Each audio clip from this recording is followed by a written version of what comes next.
Hello welcome everyone. आप सभी का हमारे यूट्यूब चैनल सिविल जंक्शन पर स्वागत है। हम आप लोगों के लिए अभी जो आपका आरआरबी जेई का सीबीटी 2 पेपर जो हुआ था, दोनों पेपर का डिटेल में सॉल्यूशन कराने वाले हैं। एक एक करके वीडियो आपको यूट्यूब चैनल पर आ जाएंगे और इसके साथ बिल्कुल डिटेल में आपको पीडीएफ मिल जाएगी। तो आप लोग पीडीएफ को निकाल करके पूरा जो है प्रिंट आउट ले सकते हैं और उसको पढ़ सकते हैं। बाकी आप वीडियो के थ्रू भी कवर कर सकते हैं। पीडीएफ को सामने रखिए और वीडियो के थ्रू इसको कवर अप कर लीजिए। जिनका एग्ज़ाम कैंसिल हुआ है आपका जो है इवनिंग शिफ्ट का, उनके लिए और ज़्यादा ये बेनिफिशियल होगा और जो नए स्टूडेंट्स हैं जो आगे देने वाले हैं उनके भी काम आएगा। तो ये आज के इस वीडियो लेक्चर में हम लोग जो है जो आपका 22 अप्रैल को जो पेपर हुआ था मॉर्निंग शिफ्ट में, उसका डिटेल सॉल्यूशन देखेंगे। पहले हम लोग जनरल एबिलिटीज़ वगैरह जो है उनके क्वेश्चंस को देखेंगे और उसके बाद जो है हम लोग अपने टेक्निकल पोर्शन को देखेंगे। दोनों को डिटेल में सॉल्यूशन देखेंगे हम लोग। बाकी जो स्टूडेंट्स जो हैं आरआरबी जेई की प्रिपरेशन स्टार्ट कर रहे हैं या जो लोग एग्ज़ाम कैंसिल हो गया है और उनकी तैयारी थोड़ी बहुत रह गई थी, तो हमारी आरआरबी जेई की जो सिविल की गोली की जो प्रीवियस ईयर क्वेश्चन की जो क्वेश्चन बैंक है, इस बुक को आप लोग परचेस कर सकते हैं। ये आपको ई बुक भी अवेलेबल है सिविल की गोली ऐप पर, तो वहाँ पर ई बुक परचेस कर सकते हैं और ऑफलाइन मोड में भी ये अवेलेबल हो गया है, तो वहाँ भी आप लोग परचेस कर सकते हैं। बहुत ही आप लोगों के लिए बेनिफिशियल होगा और इसका मैंने यूट्यूब पर सॉल्यूशन भी करा रखा है, तो वहाँ से आप लोग बुक को ओपन करके सॉल्यूशन भी देख सकते हैं, वीडियो सॉल्यूशन भी। बाकी ये हमारी टेस्ट सीरीज है जिसमें 300 प्लस टेस्ट है। आपका जो है पहले हमने 10 फुल लेंथ टेस्ट दिया था, लेकिन जो एग्ज़ाम कैंसिल हुआ तो हम लोग ने 2 और नए जो हमारे पुराने स्टूडेंट्स हैं उनके लिए ऐड कर दिया, तो आप लोग भी इसमें जुड़ सकते हैं जिनका एग्ज़ाम है। ठीक है, ये सारे डिटेल है ये क्वेश्चन। और इसमें देखिए ऑटो कैड के क्वेश्चन, टनलिंग के क्वेश्चन, आपके जो है इन सब जो इंजीनियरिंग ड्राइंग के क्वेश्चन, ये सब भी हम लोगों ने ऐड किया है। और टीसीएस के इसमें 24 पेपर भी हम लोगों ने एज ए टेस्ट यहाँ पर ऐड किया है, तो आप लोग सिविल की गोली ऐप पर इसको परचेस कर सकते हैं। अब चलिए स्टार्ट करते हैं आज के अपने इस पेपर को। तो पहले हम जनरल एबिलिटी से क्वेश्चंस को देखेंगे। पहला क्वेश्चन हमारा क्या कह रहा है, कह रहा है a metal wire is stretched but it does not break easily, this property is known as. कह रहा है कि एक मेटल वायर है, ठीक है, उसको हम स्ट्रेच कर रहे हैं और ये स्ट्रेच हो रहा है लेकिन ये इजीली ब्रेक नहीं हो रहा है, बस स्ट्रेच हो रहा है। ये प्रॉपर्टी जो है, ये प्रॉपर्टी क्या कहलाएगी? डक्टिलिटी, ब्रिटलनेस, मैलिएबिलिटी या हार्डनेस। ठीक है, अब चलिए अब हम मटेरियल की ये प्रॉपर्टीज़ हैं इनके बारे में देखते हैं। और ये क्वेश्चन जो है आप लोग जो स्ट्रेंथ ऑफ मटेरियल भी पढ़े होंगे वो भी कर सकते हैं, ये आपका कॉमन क्वेश्चन एक तरीके से है। तो डक्टिलिटी क्या होता है कि हमारे पास कोई मेटल है, ठीक है, मान लीजिए वो डक्टाइल मेटल है, उसको डक्टाइल कब कहेंगे? जब हम उसको टेंशन के द्वारा, अंडर टेंशन हम क्या कर सकते हैं, उसको हम वायर में कन्वर्ट कर सकते हैं और वहाँ पर कोई रप्चर देखने को ना मिले। तो हमारे पास कोई जो है मटेरियल, कोई मेटल है, उसको डक्टाइल तब कहेंगे जब उसको हम टेंशन अप्लाई करके विदाउट रप्चर जो है वायर में कन्वर्ट कर सकते हैं, खींच सकते हैं उसको। ये हमारा होता है उस प्रॉपर्टी, डक्टिलिटी कहलाती है। उस मेटल की ये प्रॉपर्टी क्या कहलाती है? डक्टिलिटी कहलाती है। और ये डिपेंड करता है कि आपकी मेटल की डक्टिलिटी कैसी है। ठीक है, और डक्टाइल मेटल जो होता है वो आपका स्ट्रॉन्ग भी होता है और प्लास्टिक भी होता है, जैसे कॉपर, एल्युमिनियम, ये इसके एग्जांपल्स हैं। ठीक है, ये इसका जो है डक्टाइल फेलियर, जो कपकोन फेलियर की बात करते हैं, तो ये आपका यहाँ पर डिटेल में नहीं जाएंगे, नॉन टेक्निकल क्वेश्चन देख रहे हैं। ब्रिटलनेस की बात करते हैं तो किसी भी मटेरियल का जो है ब्रिटलनेस क्या होता है, तो कोई मटेरियल का बिफोर ब्रेकिंग जो परमानेंट डिस्टॉर्शन होता है वो नहीं देखने को मिले। ठीक है, और मेटल को जो है हम लोग पीट रहे हैं, ठीक है, तो वहाँ पर कोई डिस्टॉर्शन देखने को ना मिले, ठीक है, ब्रेकिंग से पहले, उसको हम ब्रिटलनेस कहते हैं। ठीक है, कास्ट आयरन जैसे हो गया ब्रिटल मेटल होता है। मेलिएबिलिटी क्या होती है कि किसी भी आपको जो है मेटल है, यदि उसको हम हैमर के द्वारा क्या कर सकते हैं, पतली चादरों में कन्वर्ट कर सकते हैं, थिन आपके जो है प्लेट्स में कन्वर्ट कर सकते हैं, उसको हम क्या कहते हैं? मेलिएबिलिटी कहते हैं। ठीक है, हार्डनेस आपको पता ही है कि विदाउट स्क्रैचिंग यदि हम वियर एब्रेशन वगैरह जो है, यदि हम उस पर अपना स्क्रैचिंग करें तो वियर एब्रेशन वगैरह वो आइडेंटिफाई होती है हार्डर टूल से, उसकी हार्डनेस होती है। तो यहाँ पे क्वेश्चन में कह रहा है कि एक मेटल वायर है, उसको हम इजीली जो है ब्रेक नहीं कर पा रहे हैं, ठीक है, और स्ट्रेच करते जा रहे हैं, तो हमारा डक्टिलिटी को बताएगा। तो ऑप्शन ए करेक्ट हो जाएगा।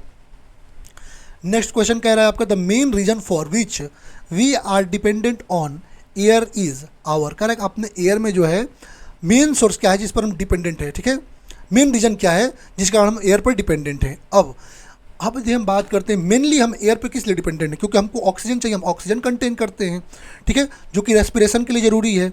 अब हम रेस्पिरेशन क्या करते हैं, ऑक्सीजन को लेते हैं, ऑक्सीजन क्या होता है, वो ब्रेक डाउन होता है और एनर्जी को रिलीज करता है और हमारे ब्लड सेल्स को भी आगे बढ़ाता है, ठीक है। तो इसके कारण हमारे लिए क्या जरूरी है, हमारे लिए एयर जरूरी है, इसलिए हम एयर पर डिपेंडेंट है, किसके लिए, रेस्पिरेशन प्रोसेस के लिए। तो ऑप्शन ए यहाँ पर करेक्ट हो जाएगा। नेक्स्ट क्वेश्चन कर आपका, for the protection and improvement of the environmental quality the environment protection act came into force in the year. कह रहा है कि आपका जो protection and improvement of environmental quality के लिए जो आपका इन्वायरमेंट प्रोटेक्शन एक्ट है, कह रहा है किस ईयर में जो है ये आपका आया था। तो यदि हम इन्वायरमेंटल प्रोटेक्शन की बात करते हैं तो इसके लिए जो एक्ट हमारे पार्लियामेंट में आया था, इन्वायरमेंट प्रोटेक्शन एक्ट, वो 1986 में इंट्रोड्यूस हुआ था, ठीक है। ये आर्टिकल हमारे 253 में जो है कॉन्स्टिट्यूशन के मेंशन्ड है, ठीक है। और ये आपका जो है 19 नवंबर आपका 1986 में इंट्रोड्यूस हो गया था, ठीक है। और बाकी कुछ और यहाँ पर देख सकते हैं, जैसे वाटर प्रिवेंशन, वाटर का prevention and control of pollution act देखते हैं 1974 में आया, ये आपको बेनिफिशियल हो गया ये डाटा।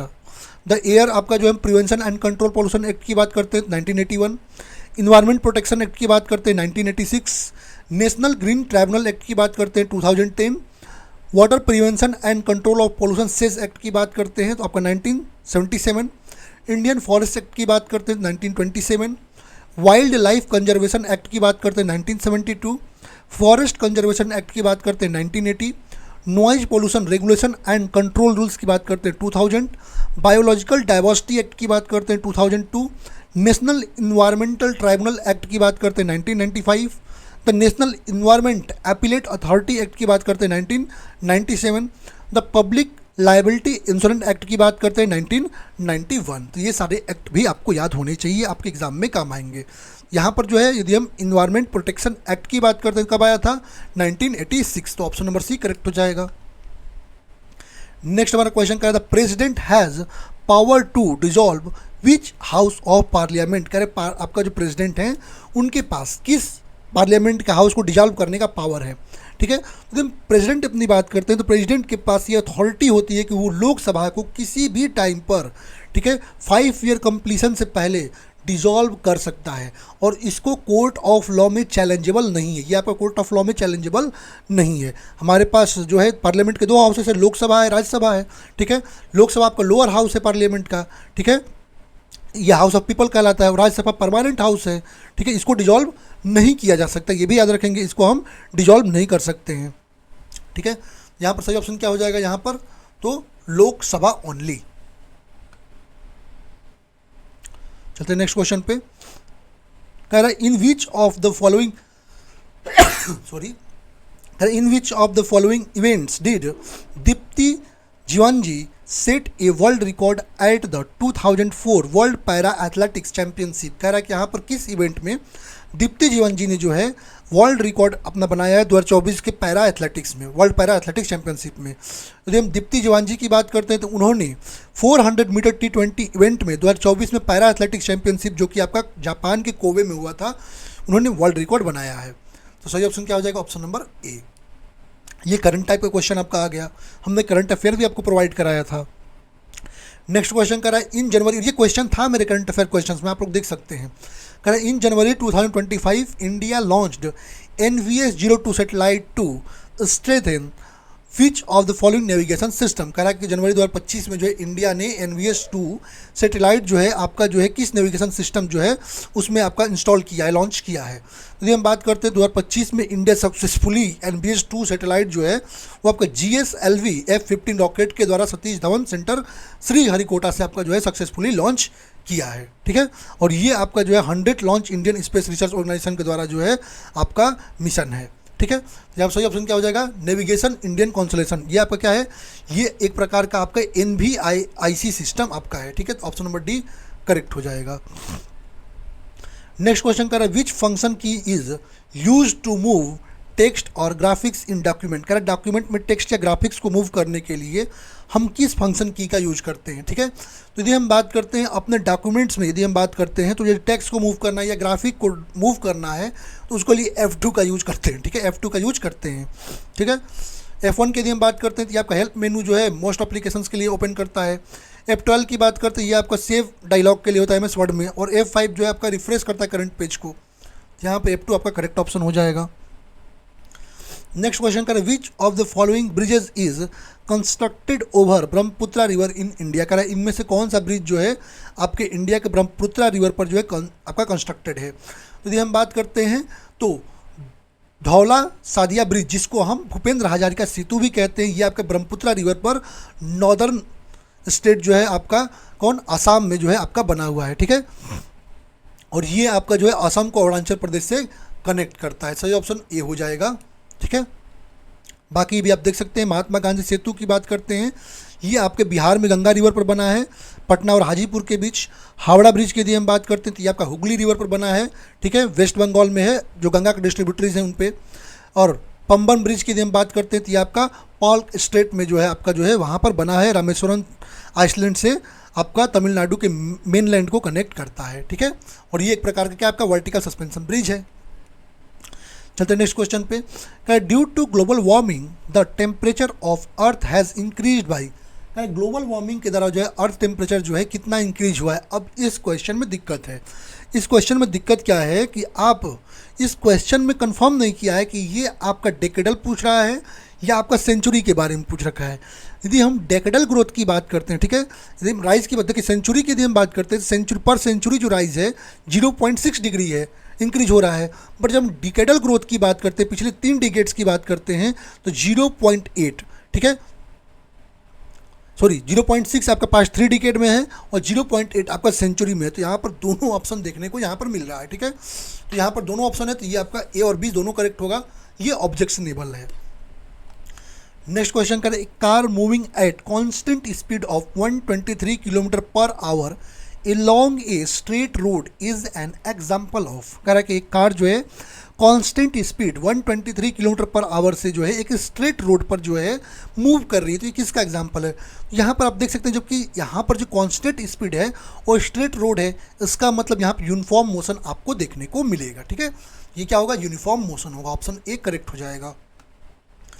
नेक्स्ट करें, who among the following established the Bengal chemical swadeshi store. कह रहा है इनमें से जो है किन्होंने जो है आपका बंगाल केमिकल स्वदेशी स्टोर जो है उसका स्थापना किया, ठीक है। तो यदि हम बात करते हैं आचार्य पीसी रे को यदि हम बात करते हैं तो आचार्य पीसी राय जो है उन्होंने, जो कि एक रिन्यूड इंडियन केमिस्ट थे, ठीक है, और इंडियन इंडिपेंडेंस मूवमेंट में भी इन्होंने बहुत सारा योगदान दिया। इन्होंने ही बंगाल केमिकल एंड पैरासूटिकल वर्क्स 1892 में स्थापित किया। बाद में इसका इस्टेब्लिशमेंट जो है बंगाल केमिकल स्वदेशी स्टोर के रूप में किया गया, जिसमें इंडिजीनियस इंडस्ट्रीज जो है उनके प्रोडक्ट को प्रमोट किया जाता है। सही ऑप्शन डी हो जाएगा।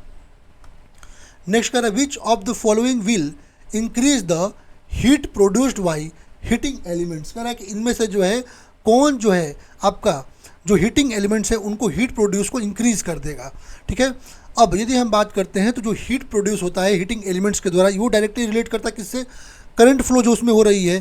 तो एज पर जूल्स लॉ की यदि हम बात करते हैं तो हीट इक्वल टू क्या होता है, I square into R into T. I क्या है, करंट, आर आपका रेसिस्टेंस, और टी क्या है आपका टाइम है करंट फ्लो का। इसका मतलब ये हीट जो है डायरेक्टली प्रोपोर्शनल होगा स्क्वायर ऑफ करंट के। यहाँ पर यदि हम देखें डायरेक्टली, तो इसका मतलब इसको इंक्रीज करेंगे करंट को तो हीट प्रोडक्शन भी इंक्रीज हो जाएगा। तो increasing the current flowing through the wire, तो ऑप्शन नंबर डी करेक्ट हो जाएगा।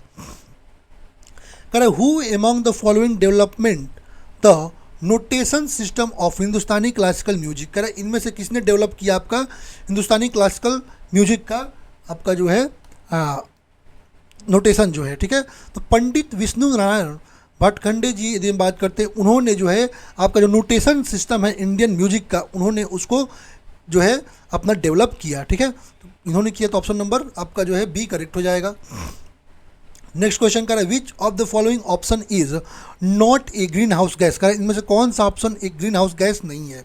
Nitrous oxide, carbon tetra chloride, carbon dioxide या मीथेन। अब यहाँ पर प्रॉब्लम क्या है इस क्वेश्चन में भी, इसमें यदि हम नाइट्रस ऑक्साइड की बात कर लें, कार्बन मोनोऑक्साइड की बात कर लें, मीथेन की बात कर लें, ठीक है, ये सारे जो है आपके बोर्ड ने जो आंसर दिया है उन्होंने बी को दिया है, ठीक है, बोर्ड ने बी को ऑप्शन करेक्ट माना है। लेकिन बी की यदि हम बात करते हैं, ठीक है, यदि हम बात करते हैं आपका कार्बन टेट्रा क्लोराइड की यदि हम बात CCl4 की, इसको CCl4 कहते हैं, CCl4 की यदि हम बात करते हैं, CCl4 भी एक प्रकार का जो है कार्बन ग्रीन हाउस गैस आपका होता है। करेक्ट नॉट, तो इनमें से कोई ऐसा नहीं जो ग्रीन हाउस गैस ना हो, तो ये भी है। तो ये भी आपका जो है एक प्रकार से चैलेंजेबल क्वेश्चन है आपका, ठीक है।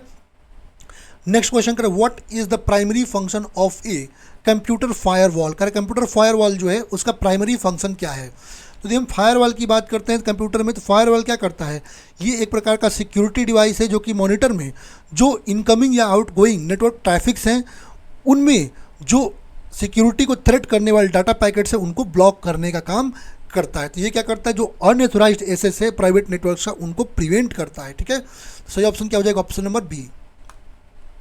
नेक्स्ट क्वेश्चन कर रहा है, which type of RAM is faster and does not require refreshing. कह रहे इनमें से कौन सा रैम है जो कि आपका फास्टर है और वहाँ पर जो रिफ्रेशमेंट की रिक्वायरमेंट नहीं होती है। ठीक है, अब रैम की यदि हम बात करें जिसको हम रैंडम एक्सेस मेमोरी कहते हैं, ये एक प्रकार का हार्डवेयर डिवाइस है जो कि जनरली कंप्यूटर के मदरबोर्ड में होता है और ये एक प्रकार का सीपीयू में जो है इंटरनल मेमोरी का काम करता है। ठीक है, अब रैम भी दो प्रकार से होते हैं, एक स्टैटिक रैम होता है और एक आपका डायनामिक रैम होता है। ठीक है, अब स्टैटिक रैम को SRAM भी लिखते हैं। ठीक है, तो स्टैटिक रैम की यदि हम बात करते हैं तो ये आपका क्या करता है, ये आपका जो है डाटा जो है उसके बिट्स को जो है आपका रिटेन करता है। जब पावर आप कट भी कर देते हैं, ठीक है, जब आप पावर कट कर देते हैं उसको भी तो भी वो रिटेन करके रखता है। ठीक है, और डायनामिक रैम की बात करते हैं तो ये आपका मेमोरी सेल होता है। ठीक है, जो कि आपका ट्रांजिस्टर और कैपेसिटर के थ्रू ही चलता है। यदि हम बात करते हैं तो आपका जो कि रिफ्रेशमेंट रिक्वायरमेंट नहीं होती वो आपका SRAM में नहीं होती, तो ऑप्शन ए करेक्ट हो जाएगा। नेक्स्ट क्वेश्चन कर रहा है, which formula should be entered in cell C2 to multiply the values of cells A2 and B2 in Excel।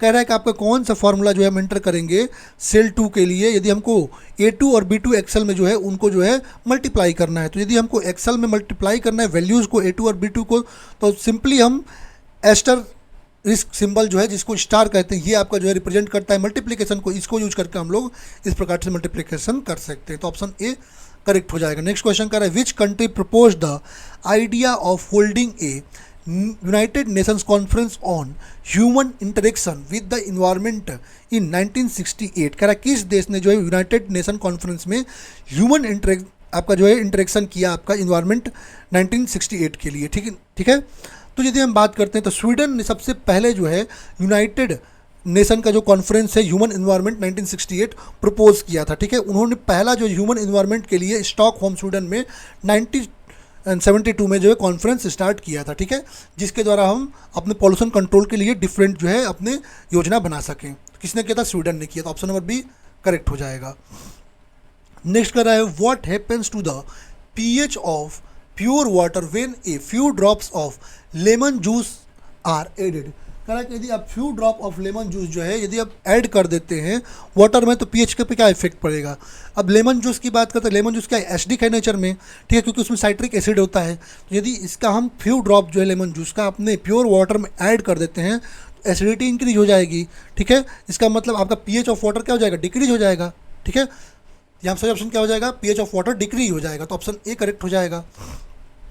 कह रहे why do covalent compound generally have low melting and boiling points. कह रहा है generally जो है covalent compound जो होते हैं उनमें लो मेल्टिंग और बॉइलिंग पॉइंट्स क्यों होते हैं। ठीक है, अब कोवेलेंट बॉन्ड की यदि हम बात करते हैं जो मॉलिक्यूल्स होते हैं वहाँ पर लो मेल्टिंग और बॉइलिंग जो है इंटरमॉलिक्यूलर फोर्सेज के वीक होने का देखने को मिलता है।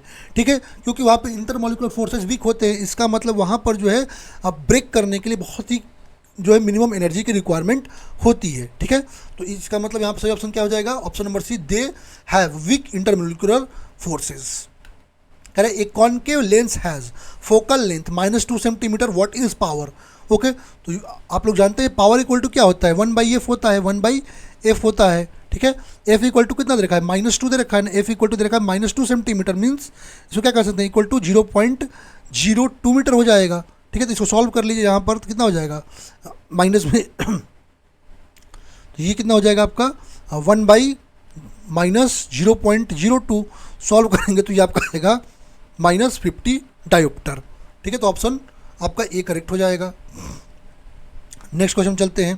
कह रहा है in an aquatic ecosystem the phenomena of biomagnification can best be suited in the case of. कह रहा है कि आपका जो है एक्वेटिक इकोसिस्टम फिनोमिना में बायोमैग्निफिकेशन के लिए यहाँ पर कौन सा स्टडी जो है आपका जो है करते हैं। ठीक है, तो बायोमैग्निफिकेशन की बात करते हैं तो एक ऐसा प्रोसेस है जिसमें हम concentration of certain toxic substances जैसे आपके पेस्टिसाइड्स वगैरह जो हैं फूड चेन में जो इंक्रीज हो रहा है उसकी स्टडी हम इसमें करते हैं, ठीक है। डीडीटी की यदि हम बात करते हैं, यही आपका मेन पेस्टिसाइड है जिसकी हम स्टडी करते हैं, जो कि एक्सटेंसिवली आपका जो है बायोमैग्निफिकेशन में एक्वाटिक सिस्टम के लिए स्टडी किया जाता है। तो किसको करते हैं? डीडीटी को करते हैं। तो ऑप्शन सी करेक्ट हो जाएगा।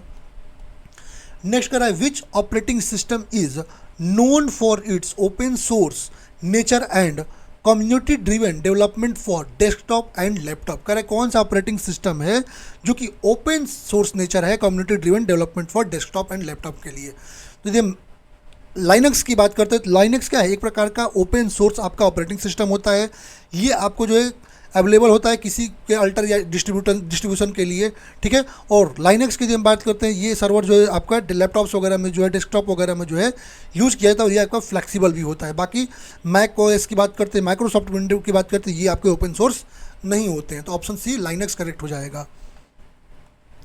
नेक्स्ट करा radiations that are emitted from nuclear wastes are known to cause dot at high rate. कह रहे जो रेडिएशंस आपके एमिट होते हैं न्यूक्लियर वेस्ट से, कह रहा है वो हाई रेट पर क्या कॉज करते हैं? तो जो आपके रेडिएशंस न्यूक्लियर वेस्ट से निकलते हैं ये एक प्रकार के हार्मफुल होते हैं, बहुत ही हार्मफुल होते हैं, ऑर्गेनिज्म होते हैं, और ये डीएनए को जो है डैमेज कर सकते हैं, जिससे डीएनए का म्यूटेशन भी हो सकता है। इसका मतलब जेनेटिक मटेरियल आपका चेंज हो सकता है, ठीक है, और ये कैंसर को कॉज कर सकता है। सही ऑप्शन ए हो जाएगा। नेक्स्ट क्वेश्चन का the atomic mass of sulphur is 32 unit and sulphur exist asset molecule. What is the molecular mass of sulphur? तो मॉलिकुलर मास पूछ रखा है, ठीक है। सल्फर के लिए क्या दे रखा है? आपका सल्फर के लिए दे रखा, आपका मास दे रखा 32 दे रखा है, और आपका जो है सल्फर के लिए जो मॉलिक्यूल्स के लिए एसेट दे रखा है तो 8 दे रखा है। इसका मॉलिकुलर मास से मल्टीप्लाई कर दीजिए तो अब कितना हो जाएगा? यहाँ पर 256 यूनिट आ जाएगा, 256 यू आ जाएगा। सही ऑप्शन डी सी हो जाएगा। What does LAN stands for? L N क्या मतलब होता है? तो हम एलएन की बात करते हैं तो इसका मतलब है लोकल एरिया नेटवर्क, जो कि कलेक्शन होता है आपका डिवाइसेस को जो फिजिकल लोकेशंस में ऐड करने के, जैसे बिल्डिंग में, होम में बहुत सारे डिवाइसेस को एक लोकेशन से कनेक्ट करने का काम आता है, ठीक है। यहाँ सही ऑप्शन क्या हो जाएगा? Option number C. चलते नेक्स्ट क्वेश्चन पे। कह the wavelength of ultraviolet radiations which is most powerful and cause damage to DNA is. कह रहे इनमें से कौन सा अल्ट्रावायलेट रेडिएशन है जो कि मोस्ट पावरफुल होता है और डीएनए में डैमेज को कॉज करता है, ठीक है। तो यदि हम बात करते हैं यहाँ पर वेवलेंथ रेंज भी देख सकते हैं और यहाँ पर आपका पेनिट्रेशन और इफेक्ट भी देख सकते हैं। यूवी एक यदि हम बात करते हैं, इसका वेवलेंथ रेंज 350 to 400 nm होता है, जो कि लीस्ट एनर्जेटिक होता है और ये आपके स्किन में डीपली पेनिट्रेट करता है। यूवी बी की यदि हम बात करते हैं 280 से 315 nm होता है, जो कि मीडियम एनर्जी, और ये डीएनए को डैमेज करता है और ये आपका सनबर्न्स और स्किन कैंसर को कॉज करता है। यूवीसी की यदि हम बात करते हैं 100 to 280 nm होता है और ये मोस्ट एनर्जेटिक होता है, लेकिन ये ओजोन लेयर को पार नहीं कर पाता है, वहाँ पर ऑब्जर्व कर लिया जाता है, ठीक है। वहाँ पर ऑब्जर्व करने के कारण ये आपका मेजर आपका जो है डीएनए को डैमेज करने का नेचुरल सोर्स नहीं होता है। तो कौन होता है? UV B. तो ऑप्शन नंबर सी करेक्ट हो जाएगा।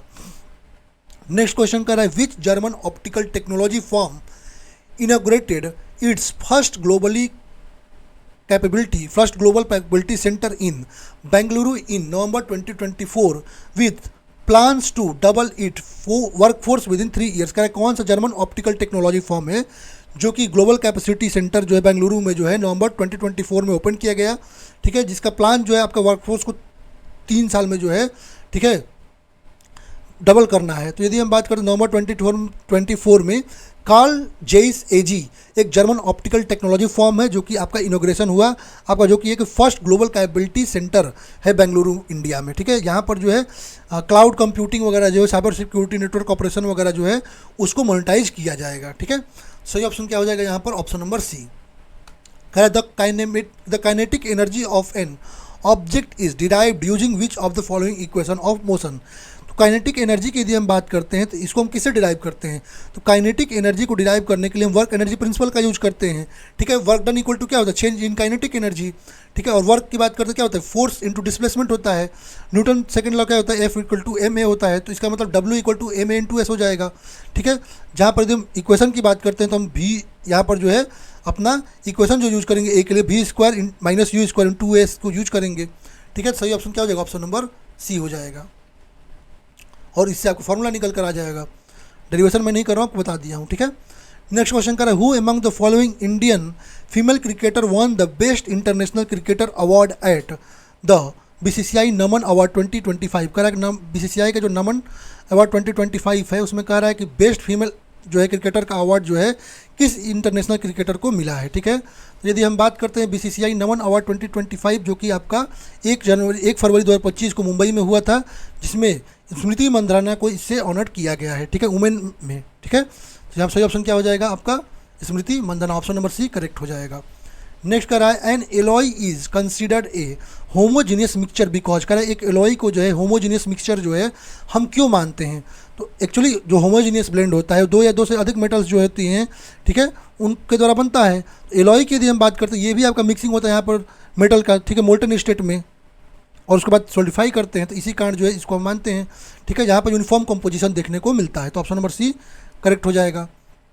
कह रहे which of the following MS Excel function is use to convert a numeric value into a text with specific format. कह रहा है इनमें से जो है MS एक्सेल फंक्शन जो है यूज करके न्यूमेरिकल वैल्यू को जो है टेक्स्ट फॉर्मेट में हम स्पेसिफिक फॉर्मेट में चेंज करते हैं, किसका यूज करके। ठीक है, तो एक्सेल में यदि हम बात करें टेक्स्ट का ये जो फंक्शन है इसको यूज करके हम न्यूमेरिक वैल्यू जो है उसको टेक्स्ट में हम स्पेसिफिक फॉर्मेट में कन्वर्ट करते हैं।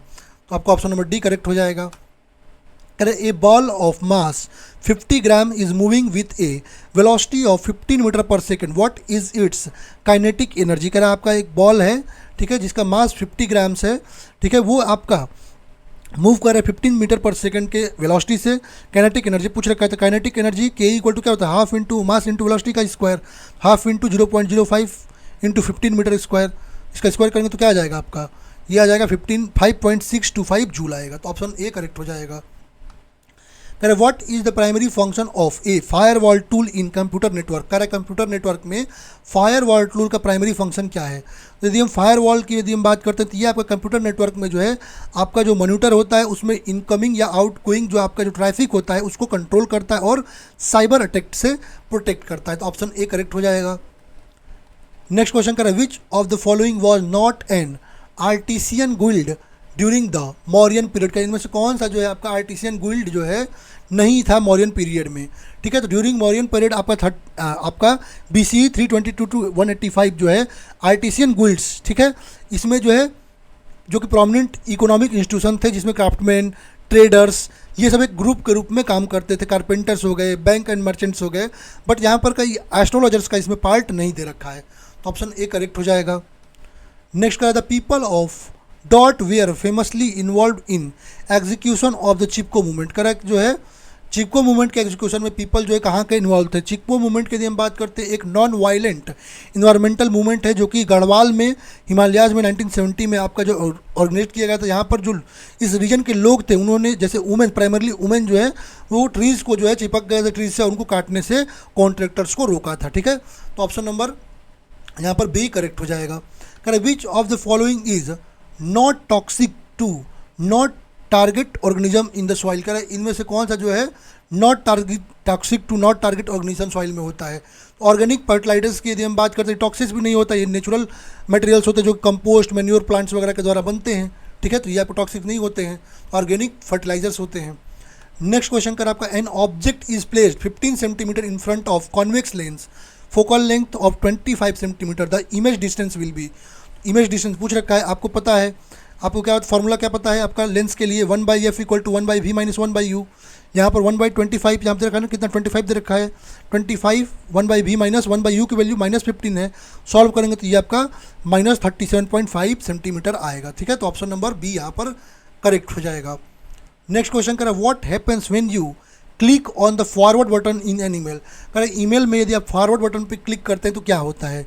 ठीक है, तो जब भी हम फॉरवर्ड बटन पर ईमेल में क्लिक करते हैं, ठीक है, तो न्यू ईमेल ड्राफ्ट ओपन होता है।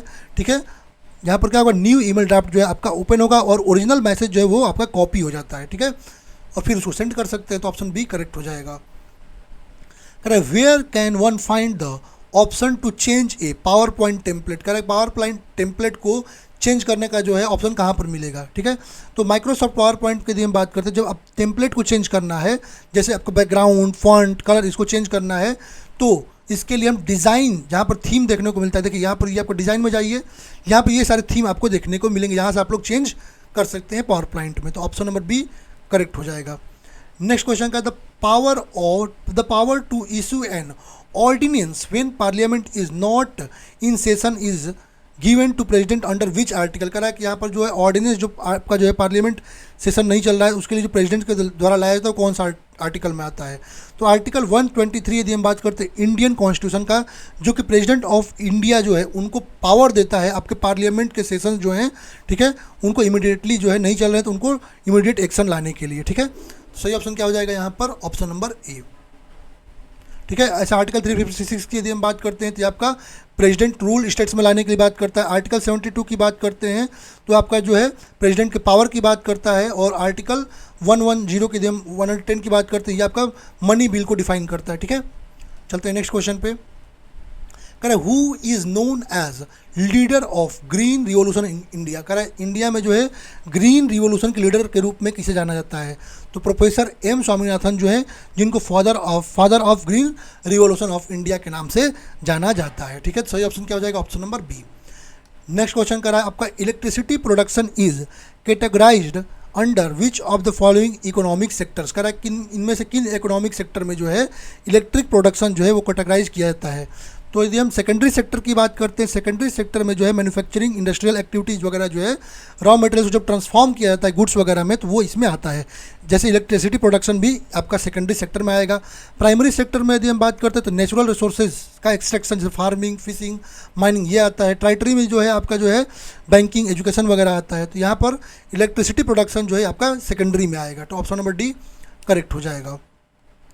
नेक्स्ट क्वेश्चन करें a sound wave with a low frequency will have. करें कि एक साउंड वेव है उसके पास लो फ्रीक्वेंसी है तो क्या होगा। तो यदि साउंड वेव है वहाँ पर यदि फ्रीक्वेंसी जो है वो पिच को डिटरमाइन करता है, ठीक है। तो यदि लो फ्रीक्वेंसी साउंड है इसका मतलब जो साउंड का जो पिच होगा वो आपका लो होगा और ये आपको डीप होगा, ठीक है। अब सही ऑप्शन क्या होगा, लो पिच होगा। नेक्स्ट क्वेश्चन करें which of the following currently differentiates the mixture and compound. इनमें से कह रहा है कौन सा मिक्सचर और कंपाउंड को डिफ्रेंशिएट। अब ये भी क्वेश्चन आपका जो है ऑब्जेक्शनेबल है। जब आप एनसीईआरटी के अकॉर्डिंग देखते हैं तो यहाँ पर ए और सी, ठीक है, ए और सी, ऑप्शन ए और सी दोनों आपको देखने को मिलेंगे, ठीक है। हम अपने फिजिकल मेथड्स के द्वारा मिक्सचर को जो है सेपरेट करते हैं सेपरेशन में, ये भी सही बात है, ठीक है। और हम केमिकल मेथड्स के द्वारा जो है कंपाउंड को करते हैं, ये भी सही बात है, ठीक है। और यदि हम सी की बात कर रहे हैं अपना, ठीक है, ऑप्शन सी की यदि हम बात करते हैं वो भी करेक्ट है। फिक्स्ड रेशियो यहाँ पर होता है और यहाँ पर वेरिंग प्रोपोर्शन होता है, ये बिल्कुल आपका सही दे रखा है, ठीक है। सॉरी ये आपका गलत है, यहाँ पर सेम कॉन्स्टिट्यूएंट यहाँ पर डिफरेंट कॉन्स्टिट्यूएंट्स होते हैं, ये आपका सही बिल्कुल हो जाएगा।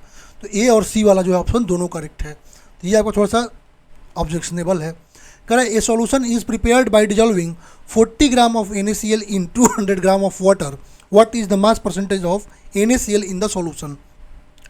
तो मास दे रखा है NaCl का कितना, सोल्यूट का 40 ग्राम, मास ऑफ वाटर सॉल्वेंट का 200 ग्राम, मास ऑफ सॉल्यूशन कितना हो जाएगा, दोनों को जोड़ दीजिए 240 ग्राम मास ऑफ सॉल्यूशन हो जाएगा, ठीक है।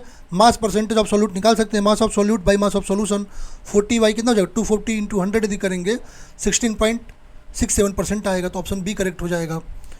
नेक्स्ट क्वेश्चन कह रहा है आपका who among the following refers to directive principle as the life giving provision of the constitution of India. कह रहा है इनमें से किन्होंने डायरेक्टिव प्रिंसिपल को लाइफ गिविंग प्रोविजंस जो है कॉन्स्टिट्यूशन ऑफ इंडिया को जो है बताया था। अब क्वेश्चन में कई बच्चे कंफ्यूज हैं, तो यदि हम बात करते हैं, यदि ये स्टेटमेंट की बात करते हैं, ये लाइन की लाइफ गिविंग प्रोविजन जो प्रिंसिपल डायरेक्टिव प्रिंसिपल्स को बताया था उन्होंने, वो कौन थे, एल एम सिंघवी ने बताया था, जबकि डॉक्टर भीमराव अंबेडकर जी ने नोवेल फीचर ऑफ कॉन्स्टिट्यूशन बताया था डायरेक्टिव प्रिंसिपल्स को। तो ये भी आप लोग ध्यान रखेंगे, ठीक है। यहाँ पर ए ऑप्शन करेक्ट हो जाएगा।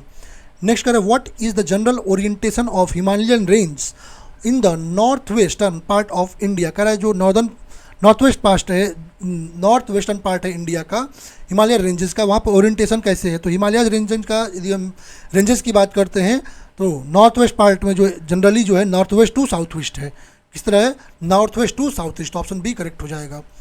नेक्स्ट करें which of the following element has an atomic number 8। तो एटॉमिक नंबर 8 किसका होता है, प्रोटॉन। एटॉमिक नंबर 8 की यदि हम बात करते हैं तो किसका होता है, तो ये आपका ऑक्सीजन का होता है, ऑक्सीजन का मास 16, एटॉमिक नंबर 8 हो जाता है, ऑप्शन ए करेक्ट हो जाएगा। कह which of the following is not a source of collection of municipal solid waste. कह रहा है इनमें से जो है म्यूनिसिपल सॉलिड वेस्ट का जो है सोर्स ऑफ कलेक्शन इनमें से कौन सा नहीं है। तो म्यूनिसिपल सॉलिड वेस्ट में जो है आपका जो है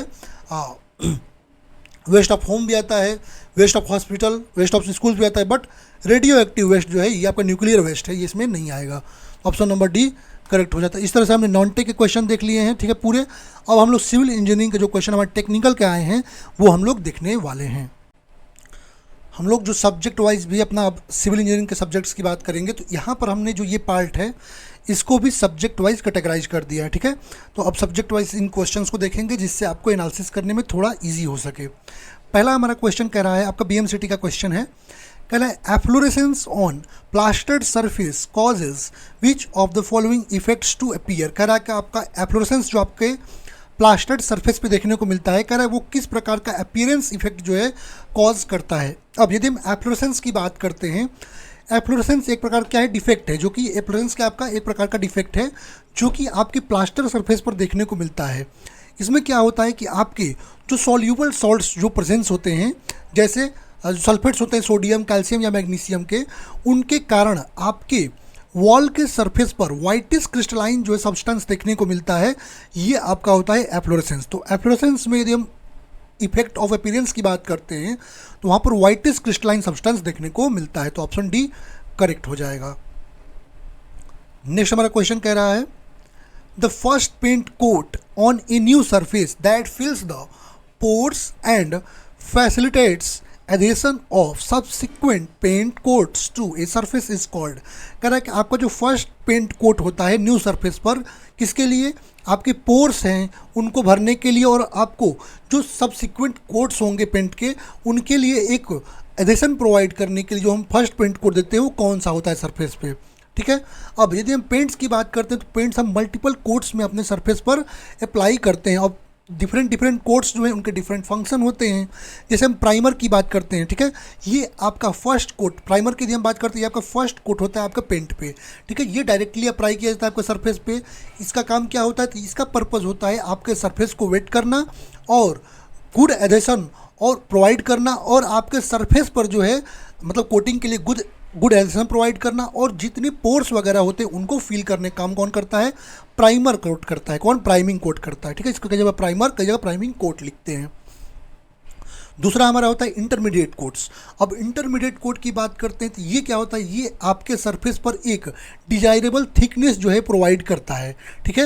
ये आपको 2 या 3 कोट में हम इसको प्रोवाइड करते हैं जैसा रिक्वायरमेंट होगा, और जनरली हम थिकर कोट प्रोवाइड करेंगे तो आपका जो है लार्जर लाइफ आपको देखने को मिलेगा। तीसरा हमारा फिनिश्ड कोट होता है, ये आपका जो है कोट जो है ये आपके सरफेस पर अपीयरेंस में प्रोवाइड करता है, और ये आपका जो है आपका ऐसा कोट होता है, ये फर्स्ट लाइन ऑफ डिफेंस होता है आपके जितने वेदर और सनलाइट वगैरह है उनसे प्रोटेक्शन के लिए आपके सरफेस के, ठीक है। ये आपका एक्सपोजर कंडीशन में होता है। तो ये हमारा फिनिश्ड कोट हो गया। तो कह रहा है कि आपका first paint coat new surface पर आपके पोर्स वगैरह को फिल करने के लिए, और जो एडिशन है हमारे सब्सिक्वेंट कोट पेंट कोट्स के लिए उसको प्रोवाइड करने के लिए हमारा जो कोट होता है वो हमारा कौन सा होता है, तो प्राइमिंग कोट होता है। तो ऑप्शन नंबर डी करेक्ट हो जाएगा। नेक्स्ट क्वेश्चन हमारा क्या कह रहा है, कह रहा है wool, jute, asbestos are classified as. कह रहा है कि ऊल, जूट, एस्बेस्टस आपको किस प्रकार से क्लासिफाई करते हैं, ठीक है।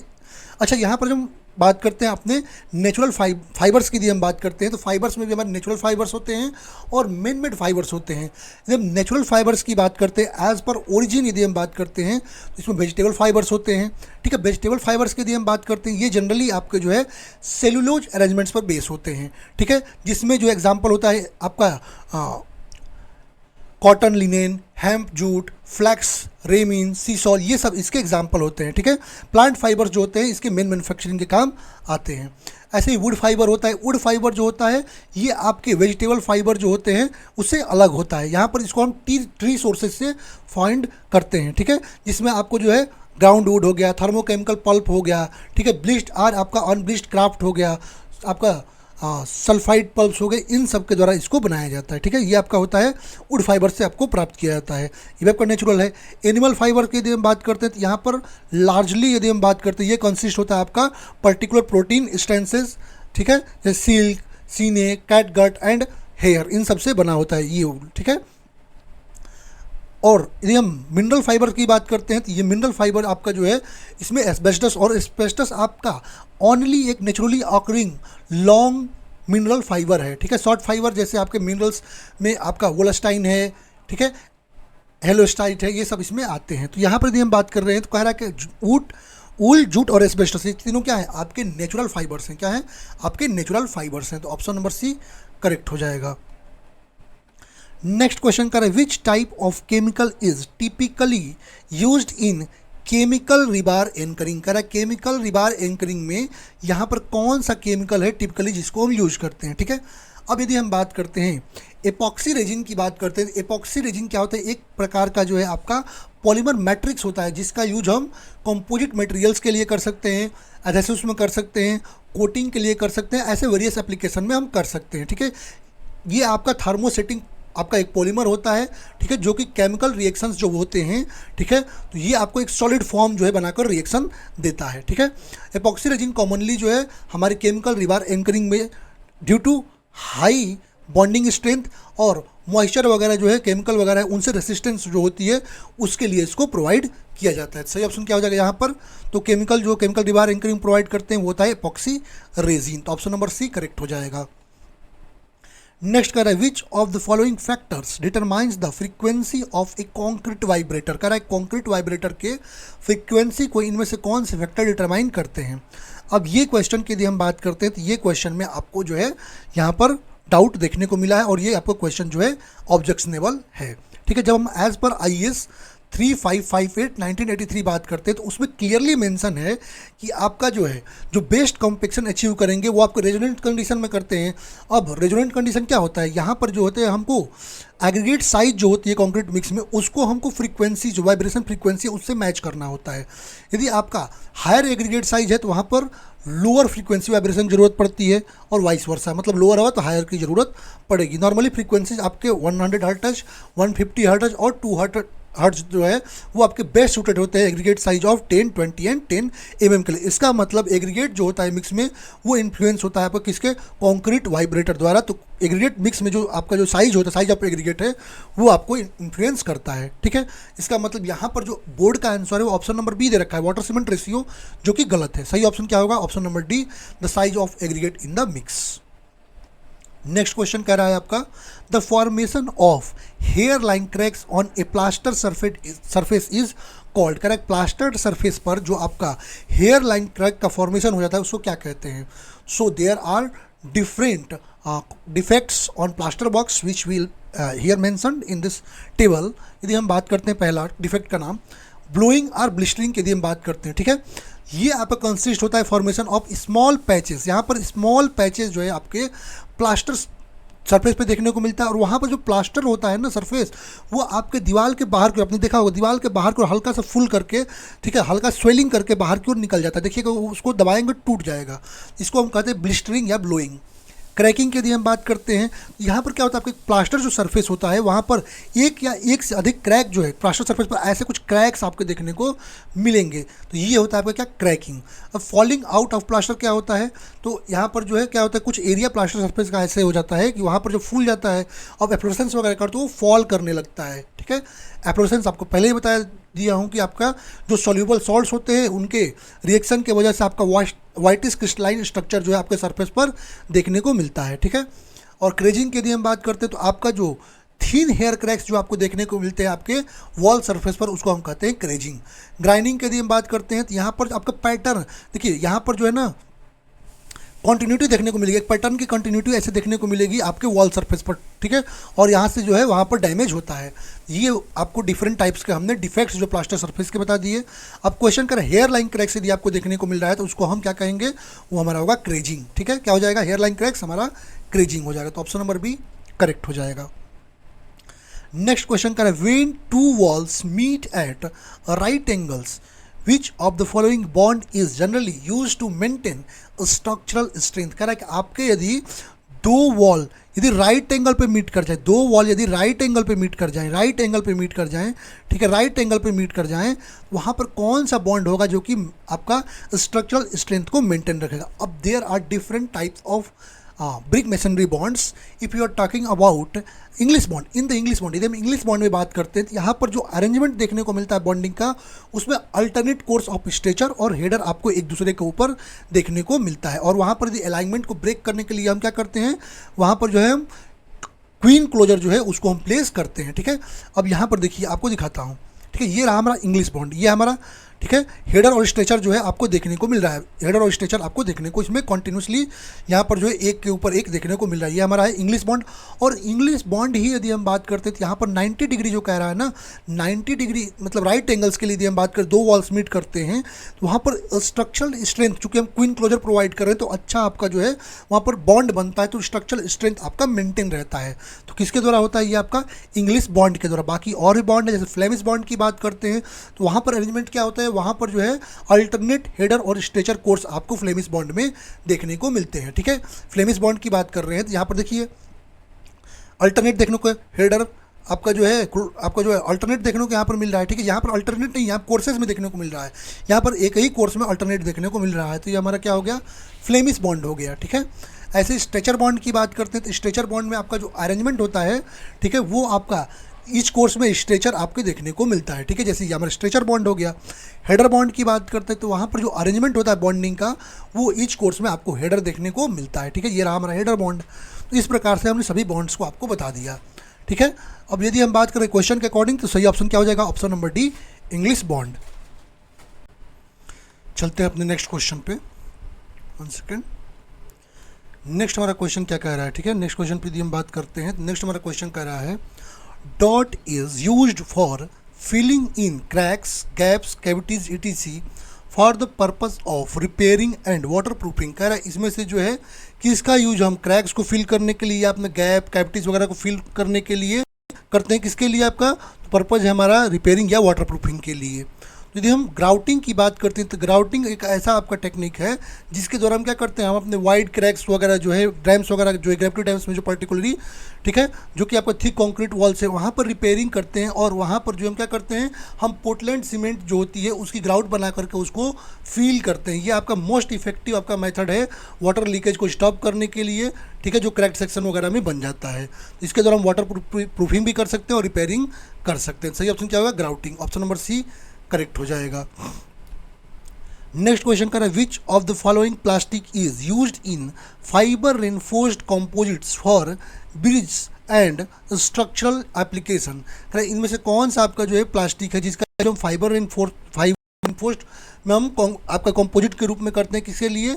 ब्रिज और स्ट्रक्चरल एप्लीकेशन के लिए। ठीक है, तो यदि हम फाइबर रेनफोर्स्ड प्लास्टिक यदि FRP की बात करते हैं, इसका जो है यूज हम आपका इसमें जो है क्या है, एक प्रकार का कंपोजिट मटेरियल है जो कि आपका पॉलीमर मैट्रिक्स रेनफोर्स्ड होता है, जो कि फाइबर के साथ पॉलीमर मैट्रिक्स होता है ये मटेरियल, और ये रेनफोर्स्ड होता है फाइबर के साथ। इसमें एपॉक्सी रेजिन की यदि हम बात करते हैं तो ये most commonly use polymer matrix होता है, जो कि हमारा FRP में यूज किया जाता है आपके स्ट्रक्चरल एप्लीकेशन जैसे आपका ब्रिजेस के लिए। क्यों? क्योंकि इसका हाई स्ट्रेंथ होता है, स्टिफनेस अच्छी होती है, और आपका गुड केमिकल रेसिस्टेंस भी देता है, और आपका फाइबर्स के साथ बॉन्ड भी अच्छा बनाता है। तो उसके लिए हम एपॉक्सी रेजिन का अपना FRP में यूज करते हैं। सही ऑप्शन सी हो जाएगा। नेक्स्ट क्वेश्चन कर रहे हैं which type of wall is design to resist lateral forces like wind और अर्थक्वेक्स। कह रहा है इनमें से कौन सा वॉल है जिसका डिज़ाइन हम लेटरल फोर्सेज जैसे विंड या अर्थक्वेक जो है उनको रेसिस्ट करने के लिए यूज में लाते हैं। हम सीयर वॉल की बात करते हैं, सीयर वॉल्स जो है आपके एक फ्रेम्ड वॉल होते हैं जो कि डिज़ाइन किए जाते हैं किसके लिए? आपके लेटरल फोर्सेस को रेसिस्ट करने के लिए।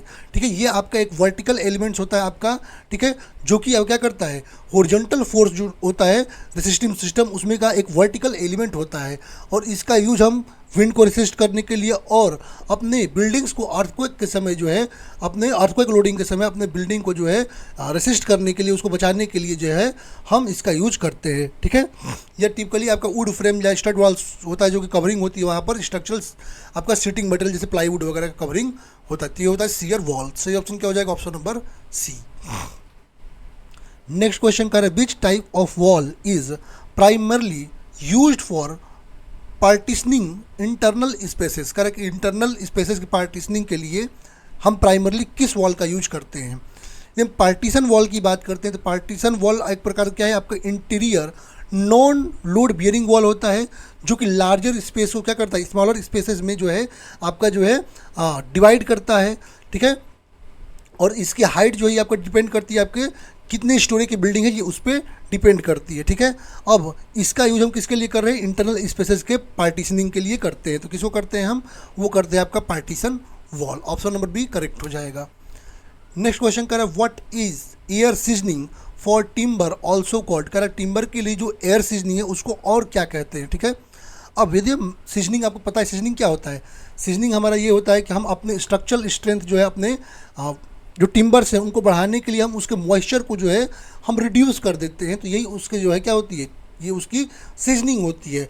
अब सीजनिंग के दो मेथड है, एक पहला नेचुरल आपका सीजनिंग होता है, दूसरा आर्टिफिशियल सीजनिंग होता है। अब नेचुरल सीजनिंग की बात करते हैं, यहाँ पर जो सीजनिंग होती है वो नेचुरल एलिमेंट्स जैसे एयर और वाटर से होती है। आर्टिफिशियल सीजनिंग की यदि हम बात करते हैं तो आर्टिफिशियल सीजनिंग जो होती है ये आपका जो है मैन मेड प्रोसेस के द्वारा हम अपना एक जो सीजनिंग पीरियड होता है उसमें ड्रास्टिकली हम क्या करते हैं, अपने जो मॉइस्चर होता है अपने टिम्बर में से उसको रिड्यूस करते हैं। और ये सीजनिंग आर्टिफिशियल सीजनिंग की बात करते हैं, इसके द्वारा हमको जितनी रिक्वायरमेंट है उतना हम लोग रिड्यूस कर सकते हैं, तो स्ट्रेंथ भी आपका जो है आपके अकॉर्डिंग मेंटेन रहता है, ठीक है। अब इसमें भी कई प्रकार हैं, जैसे बॉइलिंग सीजनिंग है, ठीक है, केमिकल सीजनिंग है, इलेक्ट्रिकल सीजनिंग है और क्लीन सीजनिंग है, ठीक है। बॉइलिंग सीजनिंग की बात करते हैं तो टिम्बर के सीजनिंग का ये ऐसा मेथड होता है जिसमें हम क्या करते हैं, वाटर को 3 to 4 आवर्स बॉईल करते हैं और उसमें इमर्ज कर देते हैं अपने टिम्बर को, वो स्लोली क्या होता है आपका ड्राई हो जाता है, ठीक है। कई बार क्या होता है कि हम इंस्टेड ऑफ जो हम बॉइलिंग वाटर जो है यूज़ करने के बजाय हम क्या करते हैं, स्टीम जो होती है उसको टिम्बर पर सर्कुलेट करते हैं, ठीक है। और ये आपका सीजनिंग का फास्ट मेथड है, बट ये आपका कॉस्टली होता है, ठीक है। केमिकल सीजनिंग की बात करते हैं तो इस मेथड में हम क्या करते हैं, हम सुटेबल सॉल्ट का सोल्यूशन बनाते हैं और टिम्बर को उसमें इमर्ज कर देते हैं, ठीक है। जो इंटीरियर सरफेस होता है वो टिम्बर का ड्राई हो जाता है, ठीक है, एक्सटीरियर सरफेस से, ठीक है। तो यहाँ पर जो है एक प्रॉब्लम क्या है, अच्छा यहाँ पर एक चीज़ समझिएगा, केमिकल सीजनिंग में थोड़ी सी जो स्ट्रेंथ में प्रॉब्लम आती है, लेकिन एक्सटर्नल जो क्रैक्स होते हैं वो रिड्यूस हो जाते हैं, उनका फॉर्मेशन नहीं होता है, ठीक है। इलेक्ट्रिकल सीजनिंग की बात करते हैं तो यहाँ पर हाई फ्रीक्वेंसी का जो करंट है उसको प्रोड्यूस किया जाता है अपने टिम्बर के मॉइस्चर को जो है रिड्यूस करने के लिए, ठीक है, ड्राई करने के लिए इसका यूज करते हैं। ये आपका फास्ट सीजनिंग का मेथड है, बट यहाँ पर एक डिसएडवांटेज है, क्या है कि आपका इलेक्ट्रिकल सीजनिंग में आपका टिम्बर जो होती है उसके एंड्स पर स्प्लिटिंग देखने को मिलता है, ठीक है। अगला किल्न सीजनिंग की यदि हम बात करते हैं तो ये आपका जो है एक एयर टाइट चैम्बर, किल्न क्या है, एक एयर टाइट चैम्बर होता है, ठीक है, जिसमें टिम्बर जो होता है उसका सीजनिंग हम करते हैं। यहाँ पर फुल्ली सेचुरेटेड एयर जो होता है, टेम्परेचर आपका 35 डिग्री से लेकर के 38 डिग्री तक, ठीक है, अब फोर्सफुली किल्न में भेजा जाता है और ये हीट क्या करता है, ये ग्रेजुअली आपके टिम्बर में पहुँचता है और आपका जो रिलेटिव ह्यूमिडिटी है उसको ग्रेजुअली क्या करता है, रिड्यूस करता है, ठीक है। टेम्परेचर इंक्रीज करेगा तो आपका डिजायर्ड डिग्री ऑफ मॉइस्चर जितना आपको चाहिए उतना हम टेम्परेचर को इंक्रीज करेंगे, ठीक है। ये मेथड का सीजनिंग जो है जब आप लार्ज स्केल पर आपका रैपिड सीजनिंग करना हो उसमें यूज में लाया जाता है, ठीक है।